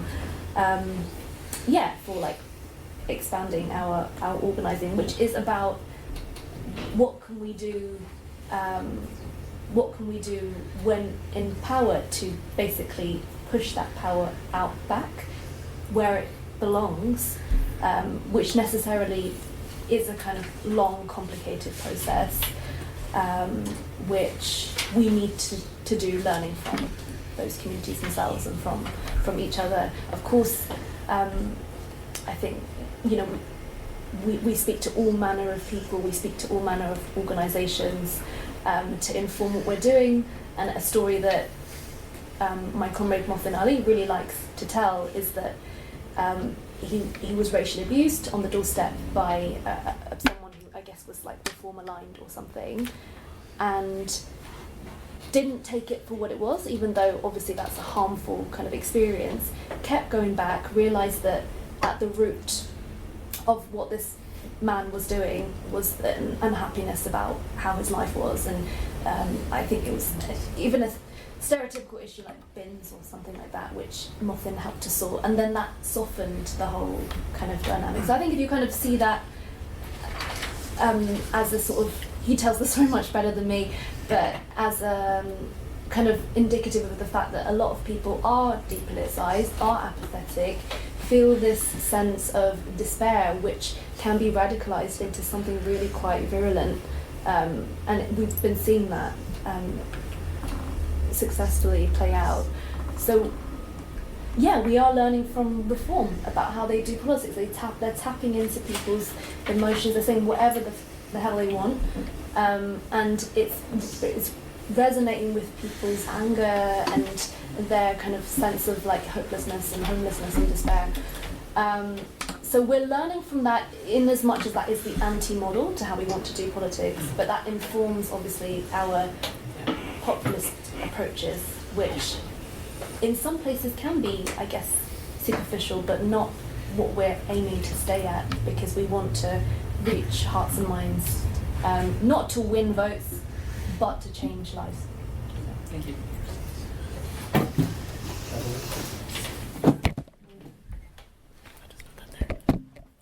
So, my question is, ultimately, what do you want and why do you need politics for it, I guess? And it was kind of on the panel description as well, but let me elaborate a bit. So, someone said that, not only Marxist politics does good things, like abolishing the apartheid or whatever.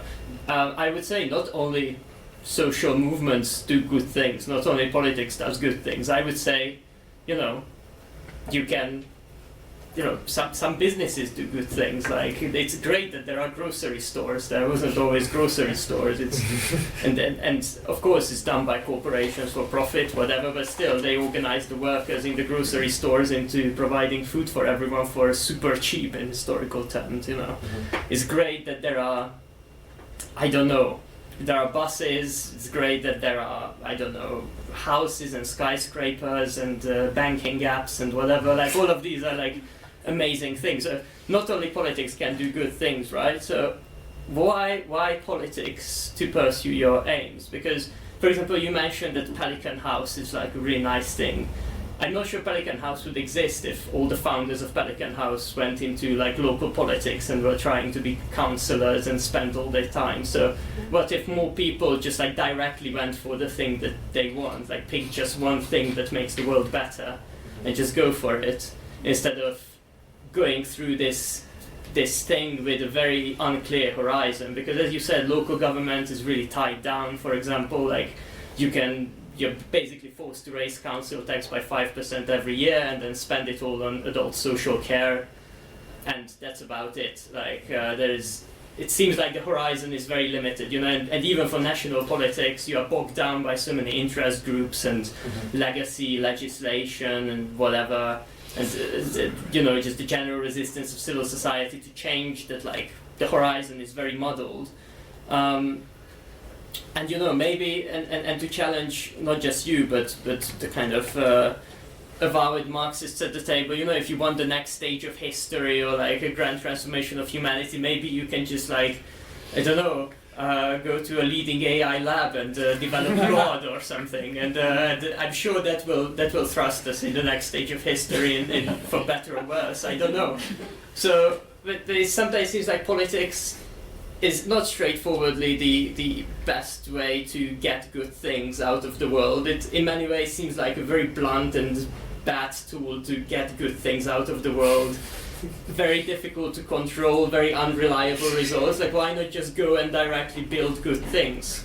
So what do you want, and why do you need politics for it?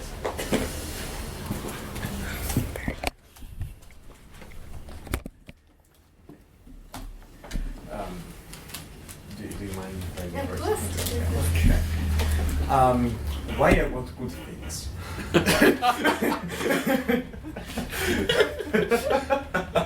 I mean, of course, I could go to a data center and just like I could sell my soul to Peter Thiel and then just decide to become an AI to bomb children in Gaza.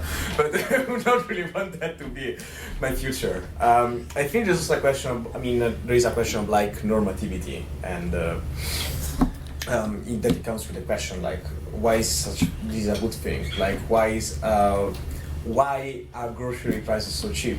What is the is there like any kind of exploitation going on maybe during the supply chain until they go to the Tesco and they're allowed to get a meal for $3.75? Like, that is like politics is a blunt instrument, but if you go deep enough into any process that actually brings a result, there is some form of blunt force.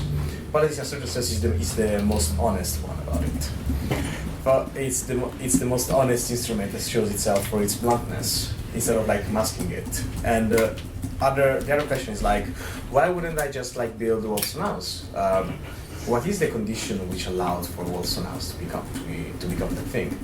It was certainly the economic and political context that gave rise for the Chandlers then to just decide, okay.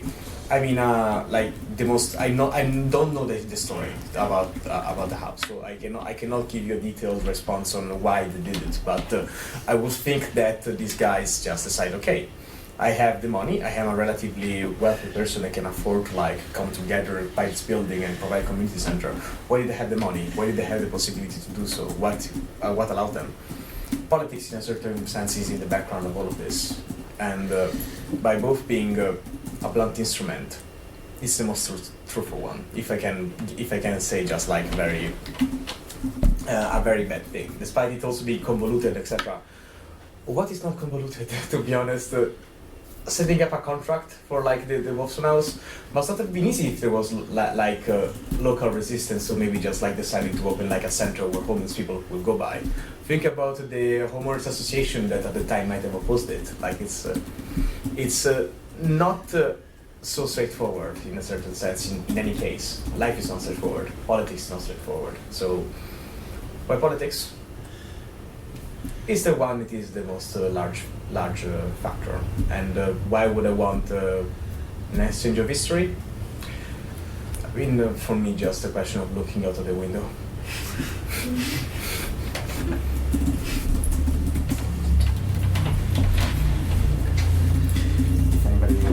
Do you want to go? I'm looking up a specific quote, but you can... Can I go? Yeah, go for it. Just speak. I won't pick it up. Okay. I will ask the question bluntly at first. What do I want? On an abstract but most important level, I want the abolition of capitalism and for a dictatorship of the proletariat and the leading role of the proletarian society. course, I want other things, but I hope in the last instance my primary wants in this form informs my other wants politically. And to connect that to the second question, why do I need politics to get it? There are two facets to this, I think. One is that I think the historical example shows us that the pathway of the political has shown itself to be the primary means of achieving social change via the connection of the bourgeois civil society as it originally established itself to social humanity. That is, politics is the arena in which the civil society most comprehensively connects itself to the fate of humanity in general. The second point of this is that in a present day term, I think Lorenzo used the phrase of politics being most brutal but most honest, and of course I think there is a grain of truth to that. But the second thing is that politics in present day still exists as politics, I believe, even with the proletarian movement suppressed and whatnot and so on. Politics still exists as it exists, you know. So I think this is the most important facet of political participation in the present day. Of course, I can participate non-politically if I just want to participate in the progression of capitalism, which is progressive as a whole in history. I can just, work for Claude is the example you gave, or I can buy stocks at a Chinese solar company, or buy stocks at a Chinese chip-making firm and whatnot. And of course I can do that, and I might do that. I believe in the last instance, politics is the culmination of preceding factors of society, and that's why politics is important. Thank you for the question, and I think really good responses from the table. I think about whether politics is the most honest. Truth is there are many different versions of the truth in politics where there's so much misinformation and people being dishonest about their own kind of motivations as well. I often think about Walt White and Breaking Bad, where he says, he always says it's for his family, and then I don't want to do spoilers. It's maybe not for his family. So I think that, it's certainly the most explicit, isn't it? It's the explicit aim is to collectively educate, is to collectively organise, is to co-devise policy, and it is to be held to account if you don't deliver those things. It's a conditional relationship that politicians and political activists have with their voters, with their people who trust in them, and I think it's like building that trust, building those bonds is so important. And it's almost like, because I grew up with narratives like, we can't change things from my family, we are sort of the pawns on their chessboard. I think on one level it's why am I involved in politics is a direct counterpoint to that, because I see it as really important to embrace both sides. So in a former life I was, I did a lot of acting, I did a lot of theatre, and I think embracing the dark and the light and combining that into a performance is a really important kind of counterplay. What does this mean? I like dialectics. I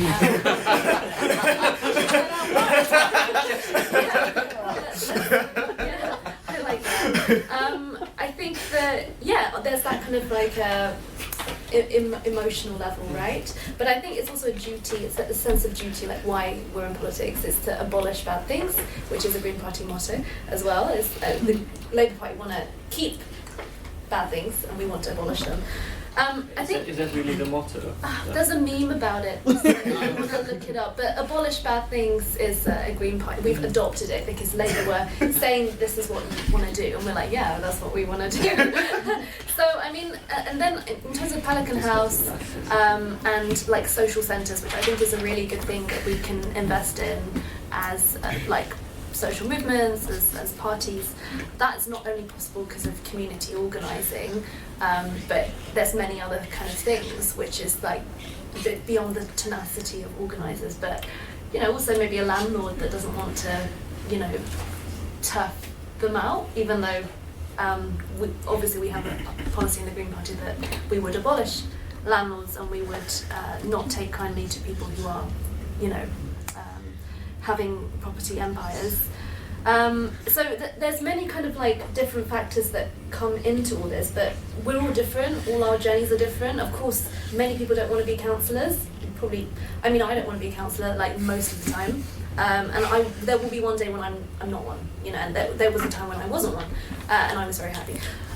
So I mean, I think it's just accidents sometimes. You just end up in places and you make the best of it. It doesn't mean that you let other dreams go, but it becomes something that you think, okay, I can do something here, and I've got people around me who feel the same way, and that's I think what is really important to me, is to collectivise and to build it into projects.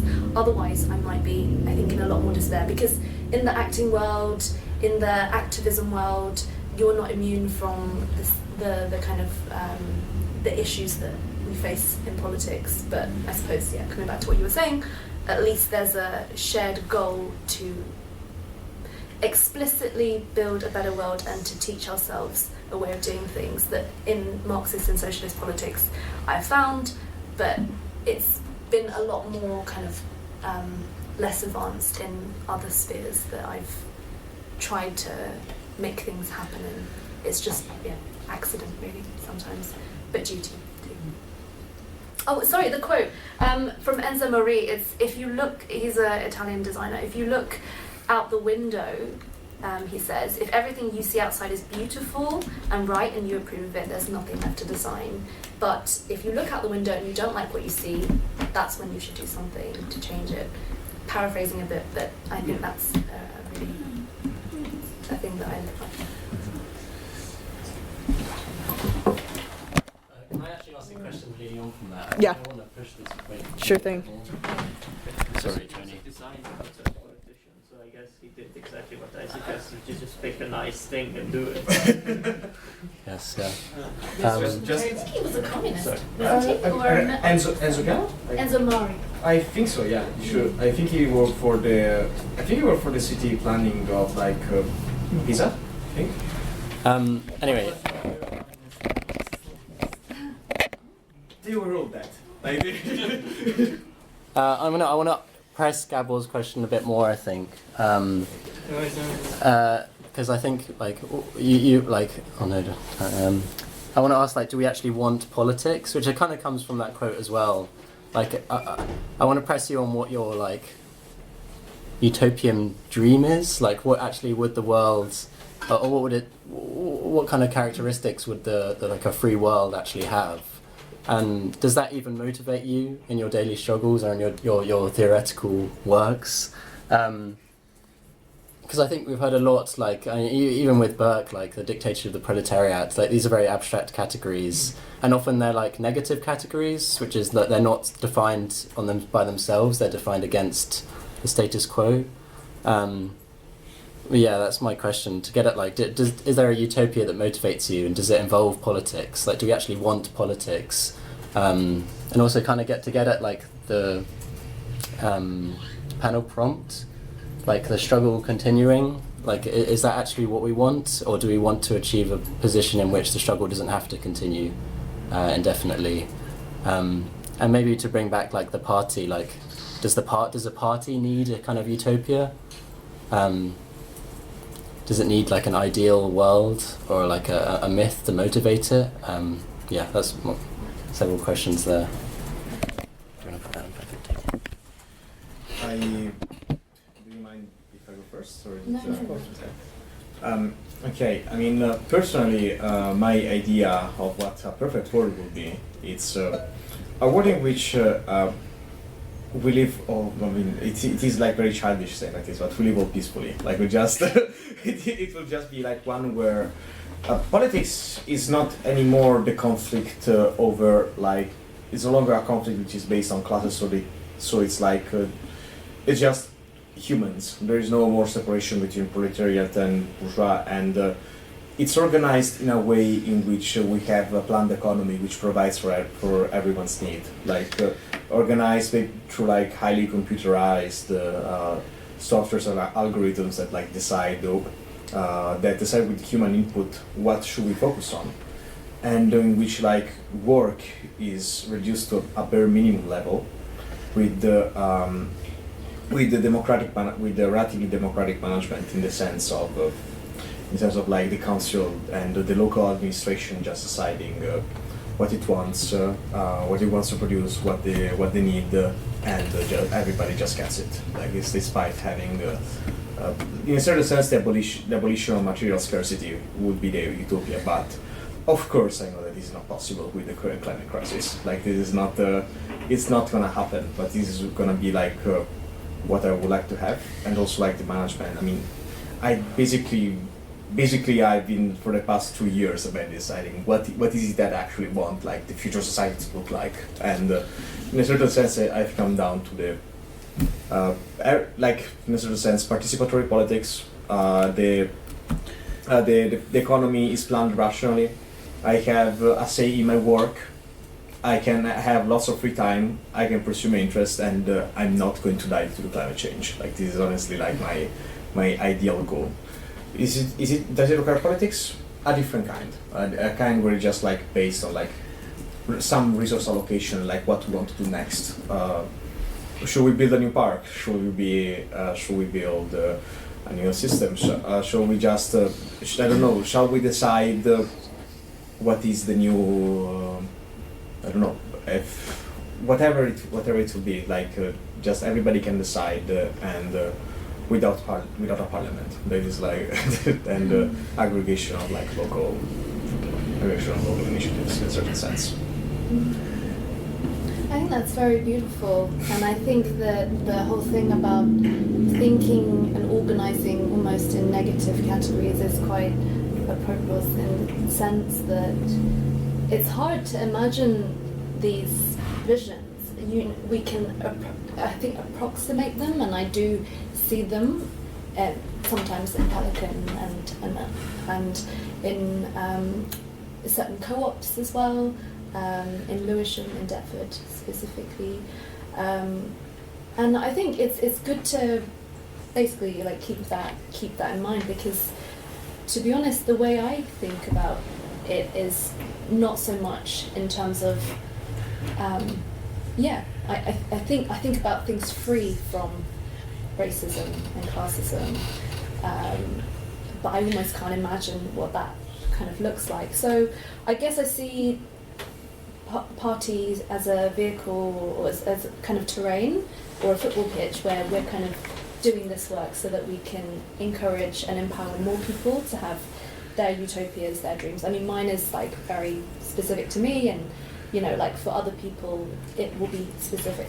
to them as well. So I mean, what am I trying to say here? It's just, for me, it's like when I organise, I get hope, I get fuel, I get I buy myself more time. Just the same way that with acting and writing, it feels like buying myself more time to live a different life that I'm not living now.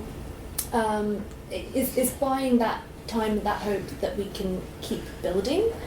And because I don't see any of this stuff as ending in my lifetime, but just progressing, it's hard for me to kind of see the end point. I'm just very focused on let's get to the next stage. But I think it's a really important question that we need to, because we often say things like invest in our public services and kick out consultants and reject inefficiencies.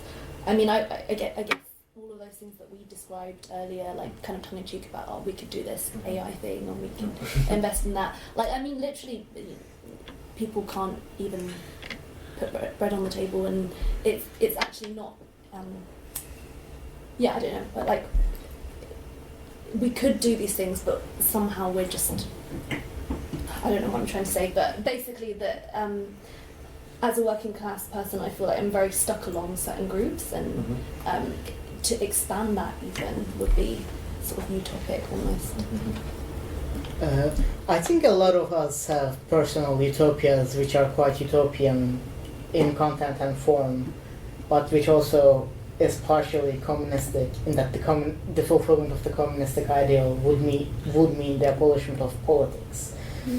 But I suppose to come back to a more historical context, and if you look at the real utopias that were used in propagandizing to the proletarian class, and such as the Soviet Union, and a reeling back of utopian thinking in propagandizing, say when you look at the SPD of Germany, which connected the reformist fights that workers of Germany had in their day-to-day life, with the ultimate acknowledgement of the necessity of abolishing capitalism and the dictatorship of the proletariat. Of course, SPD could have used different terminology, but my point is that, for example, European communists propagandizing to the proletariat as in the form of real utopias of the Soviet Union. If you look at the history of the first five-year plan, for example, this was to British workers, to French workers, to German workers. This was presented as a real utopia of economic planning under Stalin's Soviet Union. This is actually, if you look at writings of communists at that age, this is very predominantly featured as a reason why they became communists, or why they continue supporting communism. The problem happens when reality clashes with this line of thinking. Of course, I don't mean to say that the Soviet Union couldn't have been better or couldn't have good living conditions. But the problem with utopias is that reality tends to strongly diverge away from them when you try to fulfill them. So that's from me. I can just say one last thing about the role of a imagined future for a party. Like, is there like a collective imaginary that needs to be formed? I think that is kind of like one of the questions about that is most important, because like if you just say, oh, I'm gonna change this current topic, I'm gonna change housing legislation, that's boring. Like like generally, we've seen so many like people in the center left just like, even like people that are not just being like they don't know what to do anymore, because everything that they say is boring. Like they don't nobody wants to like be part of like except for like very strange people that I want to be part of the commission that is gonna remodel roofing for social housing. I think that like if you look at the historically, like even the Italian Communist Party, like in my case, there was the idea of like this fully free democratic socialism that was different from the Soviet Union. It was so like this collective imaginary of this real utopia that it was achievable and had free rights and had this. It was essentially this radiant tomorrow, which was represented also by the Communist Party itself. So like the Communist Party is kind of like also this ray of sunshine in a certain sense, which is I think is something that is like left out a lot today in politics. Instead of this building of this imaginary, is this thing that will push some positive change forward. It's mostly like okay, this is my program, revolution. Or like center left party, I'm gonna raise taxes. Or like center right, I'm gonna lower taxes. And like the people, like if you look at the rise of the far right, what do they bring? Oh, I'm going to be the Teutonic Knight who's gonna kick out all the Arabs from the country. Like I'm gonna pursue this historic mission of like purifying Europe or like something like that. For someone who is very racist, that is exciting. Like being the Teutonic Knight who just like slashes immigrants left and right, like. Favorite video game. Yeah, or like I wanna be like one of those Battlefield players. Like I wanna be sent to the Middle East. I wanna be this knight for Western civilization or something. Like that. I think there's also like a question of why they have this gamified parasitic relationship with those parties. They propose something that is exciting in a certain sense. So Tony had a question.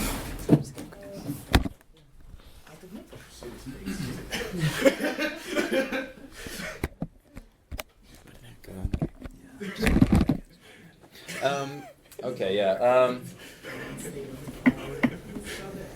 Yeah, so the this question of sort of depoliticization has come up a few times, and it definitely does relate to sort of other trend in this discussion about consciousness.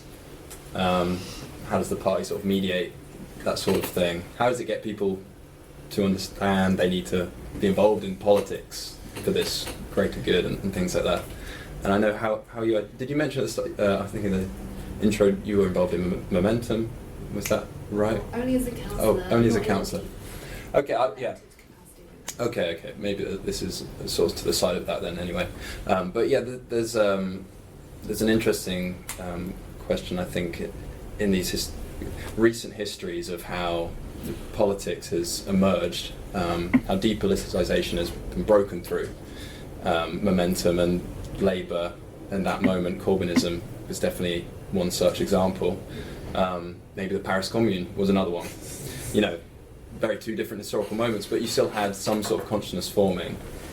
Now some of those ex-Labourites have gone to your party and are looking for a party republic, something like that, as a kind of counter position to what Momentum succeeded with in raising consciousness, but actually trying to go beyond it to sort of have people involved in a more fundamental way with politics. I think it's very loosely paraphrased Lenin in State and Revolution. Why should workers care about politics when they just vote someone in every 4 years and then forget about it? So is that idea of the party republic, first of all, important maybe for the Green Party and Greens Organise as a way to kind of politicise people? And for the whole panelists, I mean, how does the relationship of democracy within the party manifest in your idea of the political party for the left?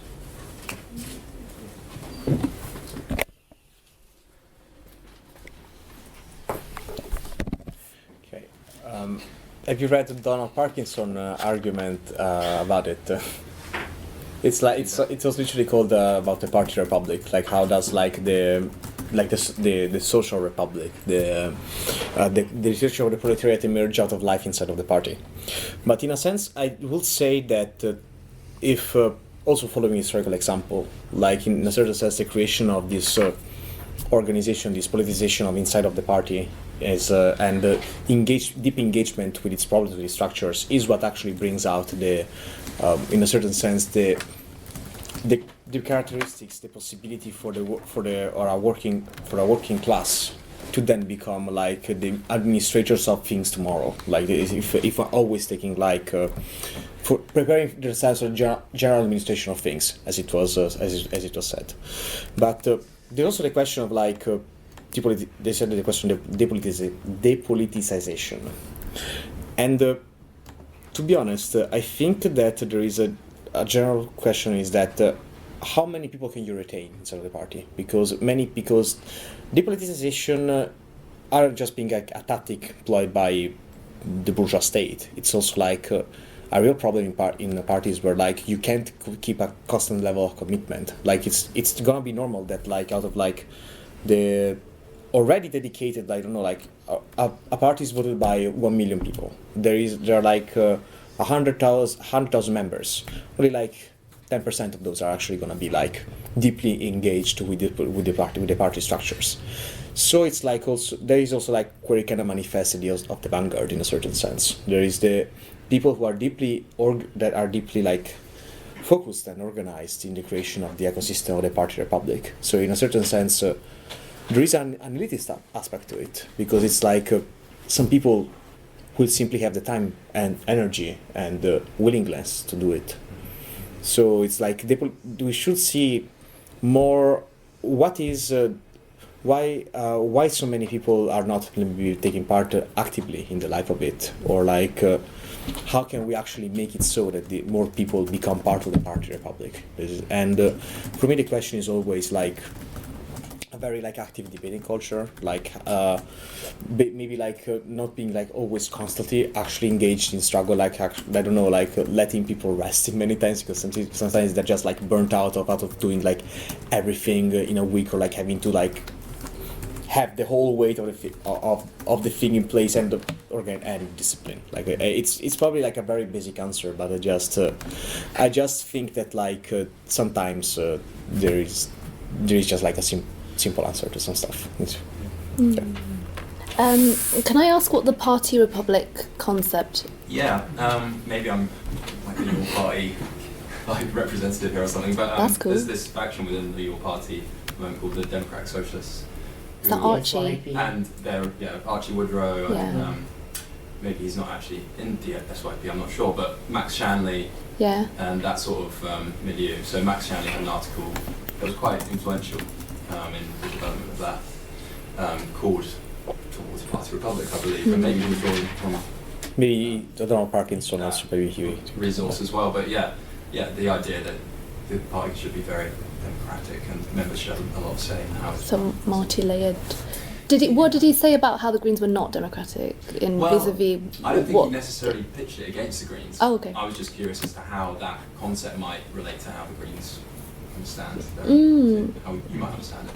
Especially in the comparison between being a Labour councillor via Momentum versus being a Green councillor. I'm going to piggyback a little bit because I also had a similar question of internal, to what extent is does the democracy within a party prefigure or prepare the membership for like broader societal democracy? I think what was the interesting difference that Lorenzo kind of had was that he said actually democracy isn't an important factor in leftist politics, and actually it has a role in the reproduction of the capitalist state. But it's a great question in terms of, it seems Archie Woodrow, for example, who's around RS21 and around Prometheus magazine. I was at a event with him a couple months ago, another panel event, and I asked him, did you need to go through like Corbynism in order to arrive at your party or the Green Party? And he said, yeah, we needed to experience the failure of the Corbyn movement, and then also like we needed Gaza to happen in order to then reform the our parties. But I guess also another way of kind of looking at that is like, was the problem with Labour was that it wasn't democratic enough, and what is the relationship between democracy and left-wing social political projects? Okay, well, there's a lot of questions there, and I think I don't. Oh no, it's not like a crime if you were. It's like we're all comrades if we want to work together. I don't know if I'm going to do these amazing questions justice, but I think that why people are depoliticized and how that can be a blocker to consciousness, and I think that. I am sitting here before you as someone who has really kind of been through that and is still kind of contending with it, not only as a person, but as a person in relation to other people I really care about.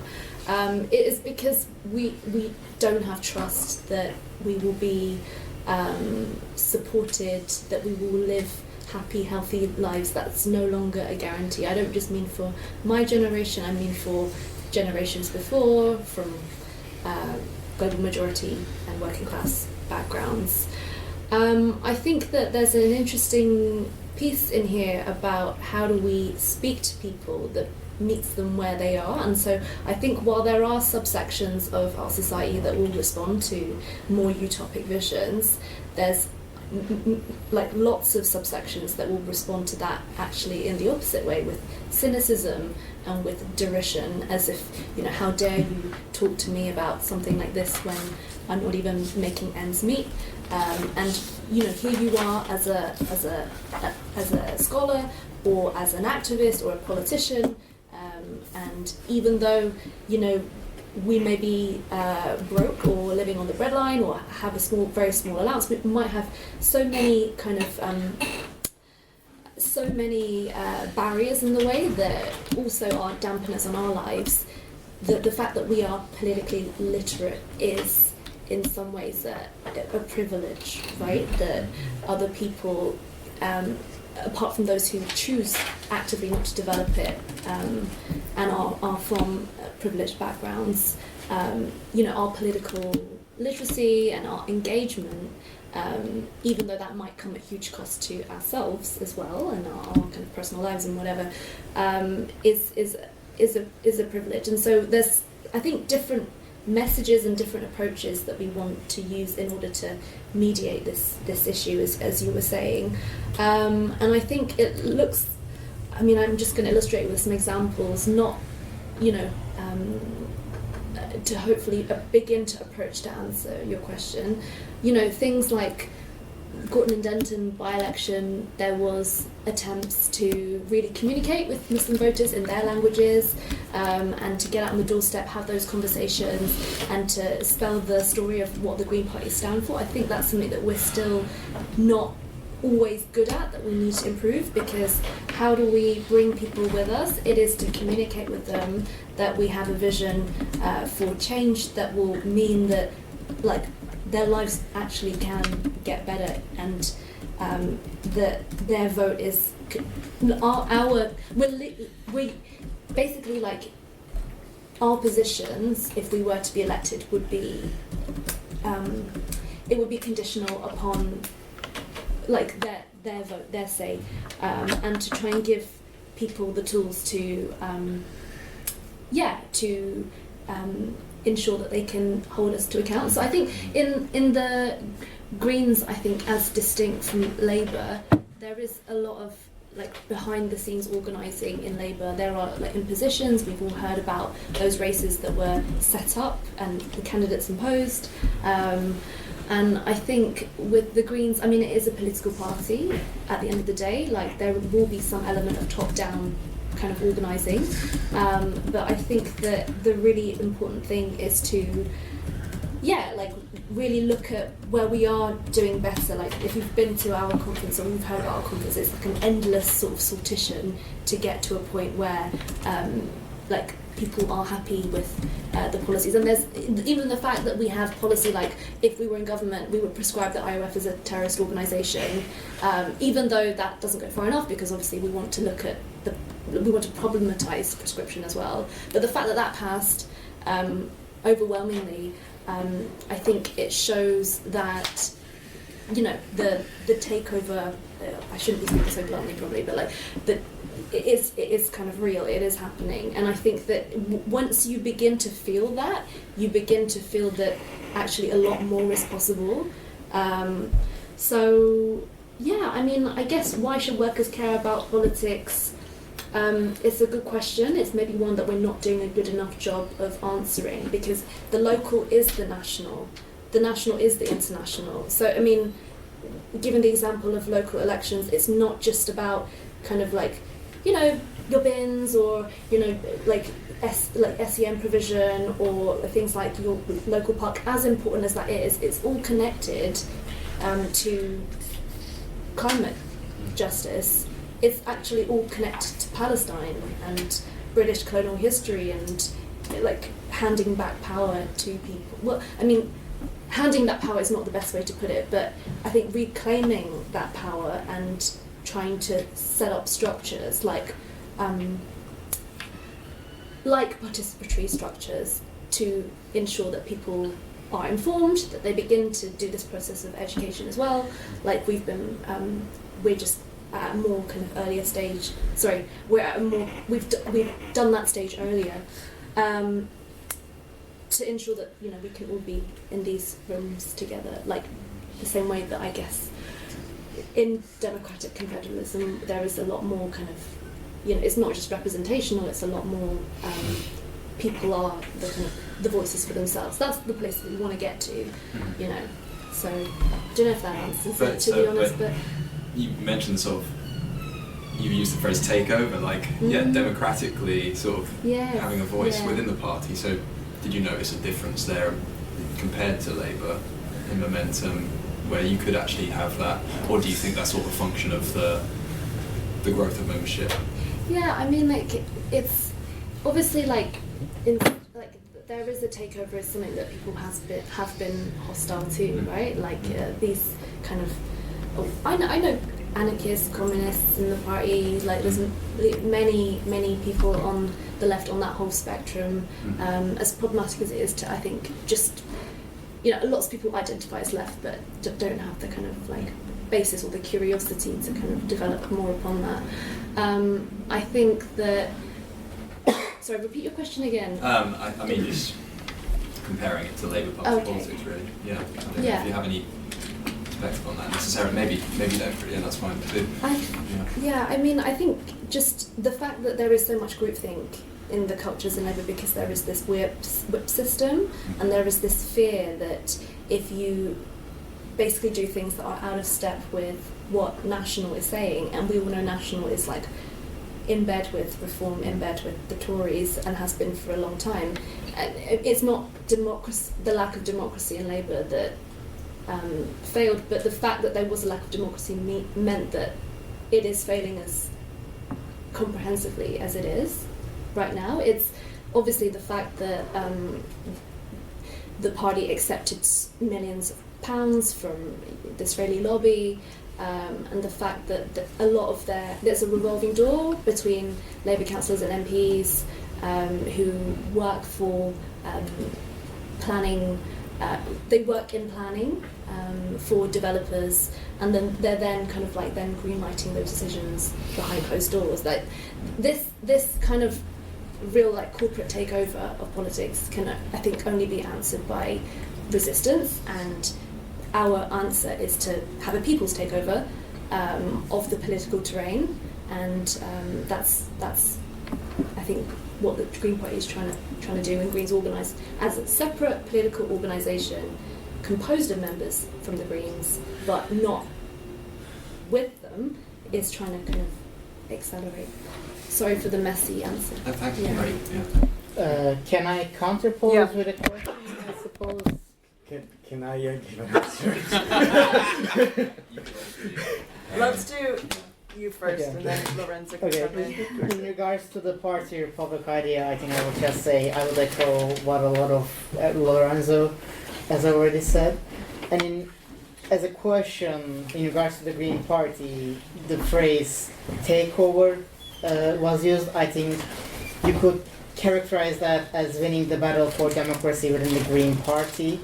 But then the question to that is, was there a battle for democracy within the Green Party, or do members just vote online for the motions they like, and it all happens online, and there isn't discussion on the floor and whatnot? In the case of the Labour Party, for example, we know that the breathing neck of the Labour bureaucracy in form of the trade unions and in form of the Labour Party's own bureaucracy infringes on the internal democracy of the Labour Party. But what is the actual internal organization of the Green Party in this regard, I suppose I would ask. Are you going to say something completely different? Yeah, I mean, kind of, because I wanted to actually get with the one thing about the relationship between democracy and left-wing politics. And do we have the break to conclude? We can probably do one more question after this, but I don't want to Okay. interrupt you. Okay. The thing is that I want to first about the question about your party, the Greens, and Labour. I think that we can see like different kinds of non-democracies, to be honest, because if you see, for example, in the Labour Party, there is just a question of the parliamentary wing being supreme over the rest of the organization. There is just like the Labour Party is a vehicle for the election of representatives, not really most of the times actually being a focus on like organizing itself as a purely countercultural or like a force that is like goes against like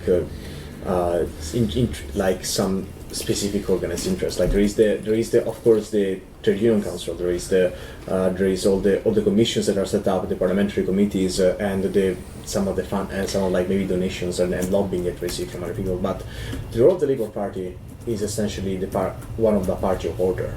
It is a question of the party that then needs to go and kind of just manage the state. It's election, managing the state, keeping the voters relatively content until they can have a new plebiscite in which to decide which MPs are going to parliament. Then there is the question of your party, which is a different kind of like no representation, because in your party after the convention, then what won essentially was not committee democracy, which was proposed by grassroots left, but actually like online voting on the model of Podemos, which in a certain sense is actually what kills internal democratic debate and does not allow for the formation of the party republic. Because coming back to the previous point, if you don't have members that are like go through this question of like internal debate, training, or coming up with positions, internal debate, there is no possibility of forming like a class of people which are actually like ready to vote and actually deliberate or like actually have some kind of like agency inside of the party which can then like set policy or like tactics or program or whatever, because they're just gonna vote yes or no on a ballot that was not decided by them. There is most of the times what online voting does, or like email lists. It just expands membership without actually like thinking about what is actually that we want. Do we want members to have their own voice? Let them be their own voice. Do not have bureaucrats write yes or no questions on ballots that are then sent online. This is why I think that like in presence is good. Like even like debates like this, it will be shit online. Just it will not work. The other question, instead of like with the Greens, and sorry if I may come as offensive or anything, but like is that I don't really see that. I mean, there was this takeover, yes, and there is like more of a internal democratic element. But what is driving the growth of the Green Party? Is it the attractiveness of its own internal decision-making mechanisms, or is it the charismatic personality of Zack Polanski? That is, I think that right now many people are not really there is the question of Labour with Starmer is not attractive anymore. Then there many Labourites, many like staff of like the left wing of Labour have already been expelled due to the purge by the Blairites, and now they were searching for a new home and they found it in the Green Party. Then Polanski came, and there was this element, this charismatic, attractive personality that then like allowed for like more young people to go there. So you have some of the old left guard and the new voting bloc coming together with the Green Party, and then you have this element of like relatively more democracy, which though does not really manifest itself because these people are still not ready for like having like internal democracy level which allow them to become the leading left-wing party, I would say. And talking about democracy itself inside of left-wing parties, I don't think democracy right in Italian left communism has a specific definition as bourgeois parliamentarism, like the representative institution of the whole people in the bourgeois state. What Bordiga goes on against is the democratic principle, which is also like is connected to this, and specifically the connection to the principle of the equality of all people itself, and the voting and expansion of voting. What he says is that the democratic principle and the validity of defending it as the main organizing is like rendered useless, or like is historically obsolete.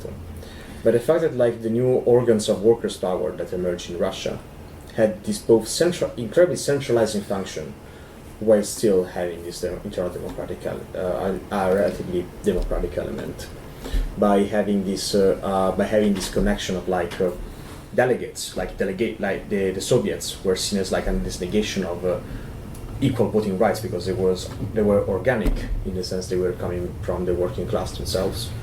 They are not organs for the whole people, just the working class. They combine executive functions. The executive functions are incredibly centralized and in many ways authoritarian, while also having this element of delegation. So democracy itself, for a working class movement, was not seen in this case as fundamentally necessary, but there was still being while still there being the necessity of debate. One is that debate does not equal democracy. This is what is the position. I'm so sorry, can I come in really quick? I think it's just to be clear, not to romanticize the Greens in any way, but just telling the story of how it's night and day between Labour and in some ways what Momentum became and what Greens and how Greens Organise tries to be, which is more autonomous, and again it is modelling that whole thing about empowering people to self-govern, make decisions for themselves and to organise with others, which is really, really important. And I think it's, I think it was really valuable that coming from the Labour Party, where I was accused of anti-Semitism and had to actually defeat that complaint simply for being pro-Palestine, I came into a party, but more than the party, but the party as an institution also, the activists themselves, there was support there, automatic understanding, and obviously we wouldn't have had that without the brutality of the Corbyn era and seeing how Corbyn and people around him were emotionally abused, assassinated for simply being pro-Palestine and critical of the apartheid state, the apartheid Zionist entity. So I think that it's really important that we do have a party as a place where this kind of weaponization of anti-Semitism, this transphobia, which we see all across the major parties, anti-migrant racism, and also essentialist politics and misinformation is really important on a national stage, that we see that there is people fighting back against that. And even though I would very much critique the sort of demigod politics, we saw that with Jeremy, and he's very much kind of seen as a celebrity, right? And that's a big part of the attraction of your party, and a little bit Zarah as well. But I think as much as that will be the case, that people conditioned by social media in this sort of age will kind of be looking towards celebrities and influencers, I think it's really important, does this person make themselves accountable? Does this person express ideas and is able to learn from feedback? I've seen Zack has changed and developed as a political thinker, from his obviously less dignified origins to today being a really, really convincing communicator. And he's not he's not the god, but I think that's massively helpful. It cuts through, and there'll be many more leaders, because we're all the leaders that we should be all the leaders that we want to see. So yeah, I think it's just leverage, bargaining for leverage, so that we can build this world that we all want, which some of us are imagining, and some of us, we can't imagine yet because we're kind of being held down. So yeah, I think it's all about building that direction of change and making it possible. I think, does anyone have the last question or any burning question before we end things? Just a general comment. Oh no, I don't. It's time. I've got a question about quite a practical, hypothetical. Well, not practical. It's a hypothetical question. But obviously, the two parties that are most ascendant at the moment, maybe, arguably, might be the Greens and Reform. What would you do if you ended up in a coalition? Could you imagine ending up in a coalition with Reform and what? Well, I'm just wondering if in that. a coalition with Reform. Yeah, like the strangest coalitions can happen. Like would in you? Greece with the Communist Yeah, Party. And yeah. Like, how would you? Golden Would you? What would be your kind of responsible way to act in that kind of dilemma? Would you choose to take a seat in a coalition government that was like with the Reform Party in order to help maybe enact some of the policies that might facilitate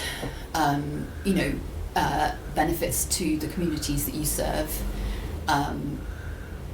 or would you not wish to actually take a seat in that government? Would you choose to take a stand by not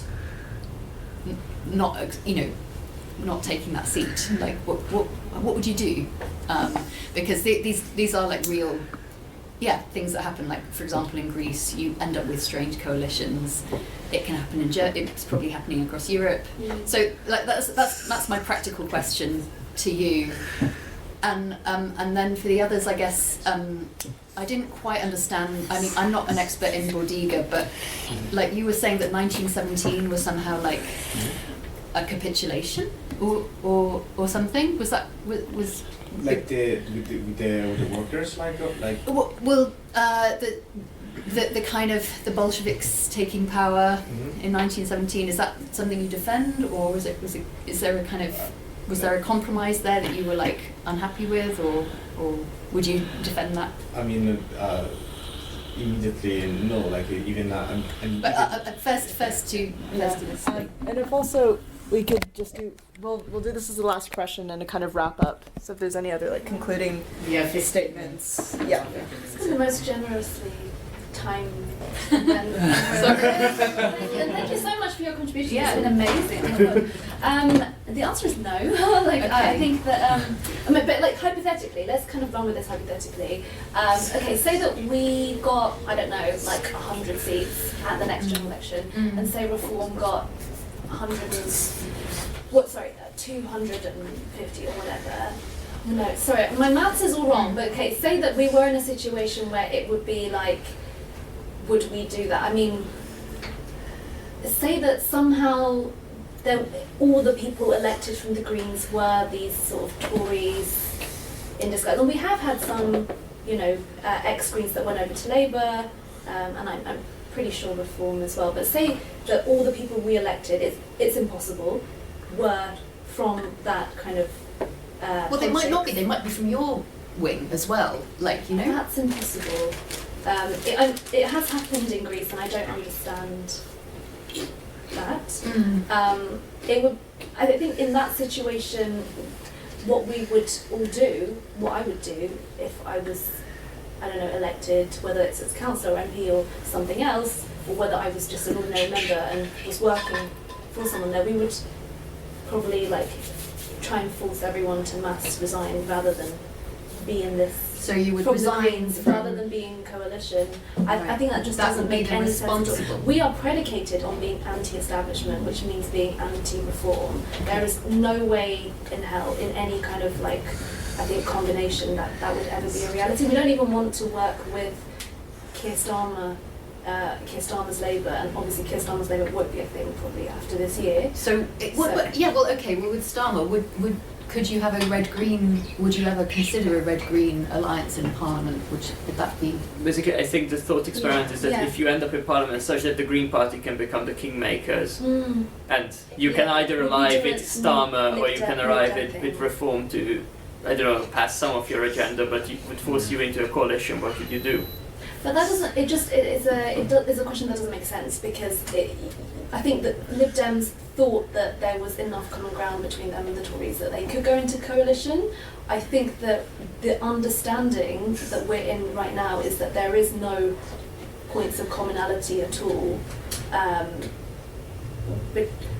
between.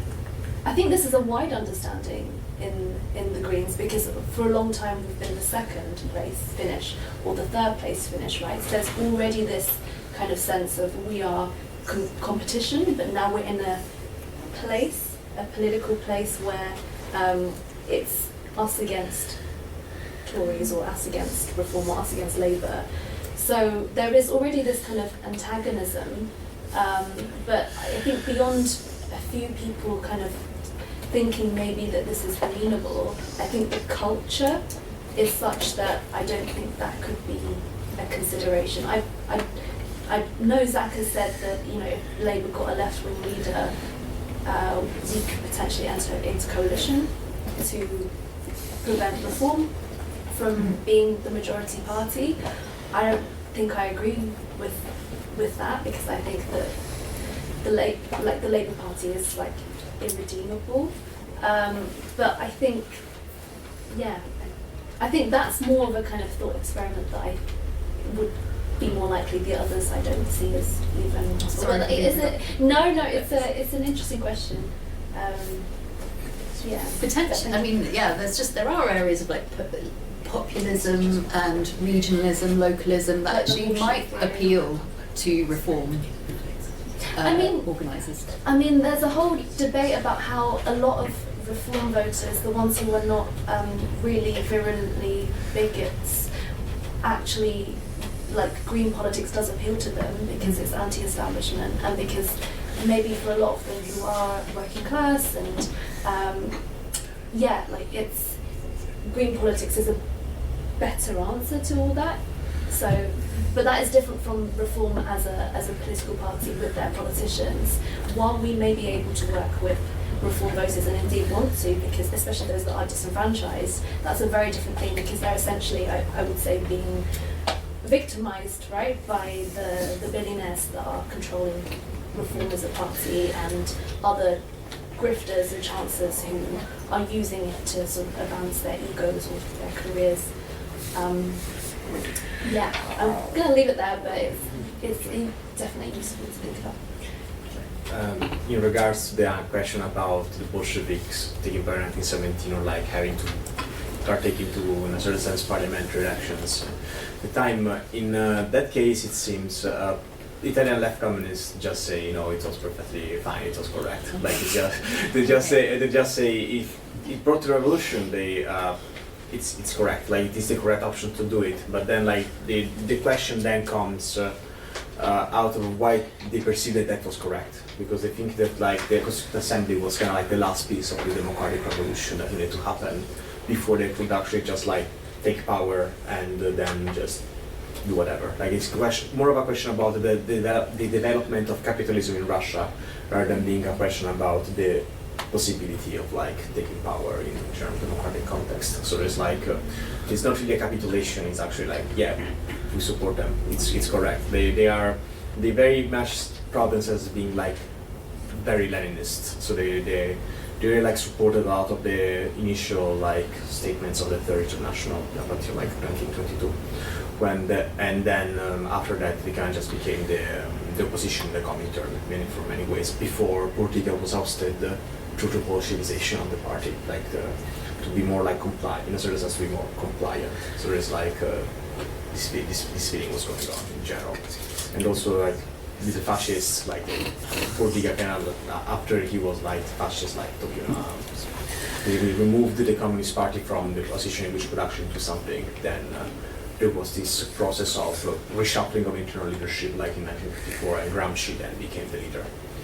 Because initially Portiga was the one who essentially managed to call the shots, and then the center just came into power. And also Gramsci paradoxically then became the basis for bourgeois participation into bourgeois elections by many Euro-communists and also in many like left-wingers, just because it's the long march for institutions. Hegemony, where it was basically meant just like the war opposition, war maneuver was just like, okay, Russia underdeveloped. It was possible to do this like swiftly. War of like position, just like continuous opposition to the state while still like engaging in civil society. Like that was the thing. And instead they said, okay, let's participate into bourgeois elections and let's be done with it. Like more like Gramsci and even the whole like prison notebooks more becoming like a theoretical justification for the program of the PCI post-war, rather than actually being the full representation of this position. I'll just come in on the Constituent Assembly and the political restriction of non-proletarian classes in the Soviet system. If you wanted to justify that from an orthodox Marxist democratic bent, the reason why the dictatorship of the proletariat is originally conceptualized as a still a democratic system is that under capitalist development, the proletarian class becomes the numerically dominant class of class society. And as such, in that form, if the proletariat were to take power, then it wouldn't need to restrict the power of other classes, as it would have numeric superiority and would be able to win the battle for democracy on its own. The situation with Russia you had was that Russia was an underdeveloped, semi-feudal, one might use, I don't like that term that much, but anyways, society in which the proletariat was not the numeric superiority or even the numeric plurality of the population. Most of Russia were peasants. As such, for example, in the Constituent Assembly elections, the party primarily voted by the peasants, the centralized Tsars, became the dominant force of the Constituent Assembly. As such, you can argue that this was a part of the reason why the Constituent Assembly had to be abolished even from a democratic bent. And when it comes to the Soviets, of course, due to the numeric superiority of the proletariat, the original 1921 Soviet constitution actually, I believe, restricted voting rights only to workers, and even then, when it came to professionals earning below a certain wage and so on. And obviously the reasoning of this was the necessity for the superiority of the proletarian in politics of the country, but one might argue that you can reconcile this with democracy, you can reconcile Leninism with democracy in a contemporary sense, since the proletarian now, you can argue, is the numeric superiority across nearly all countries of the world. So I don't want to go too much of a tangent. Yeah, great. I think we might have to end it there because we're coming up on time. Thank you everyone for coming.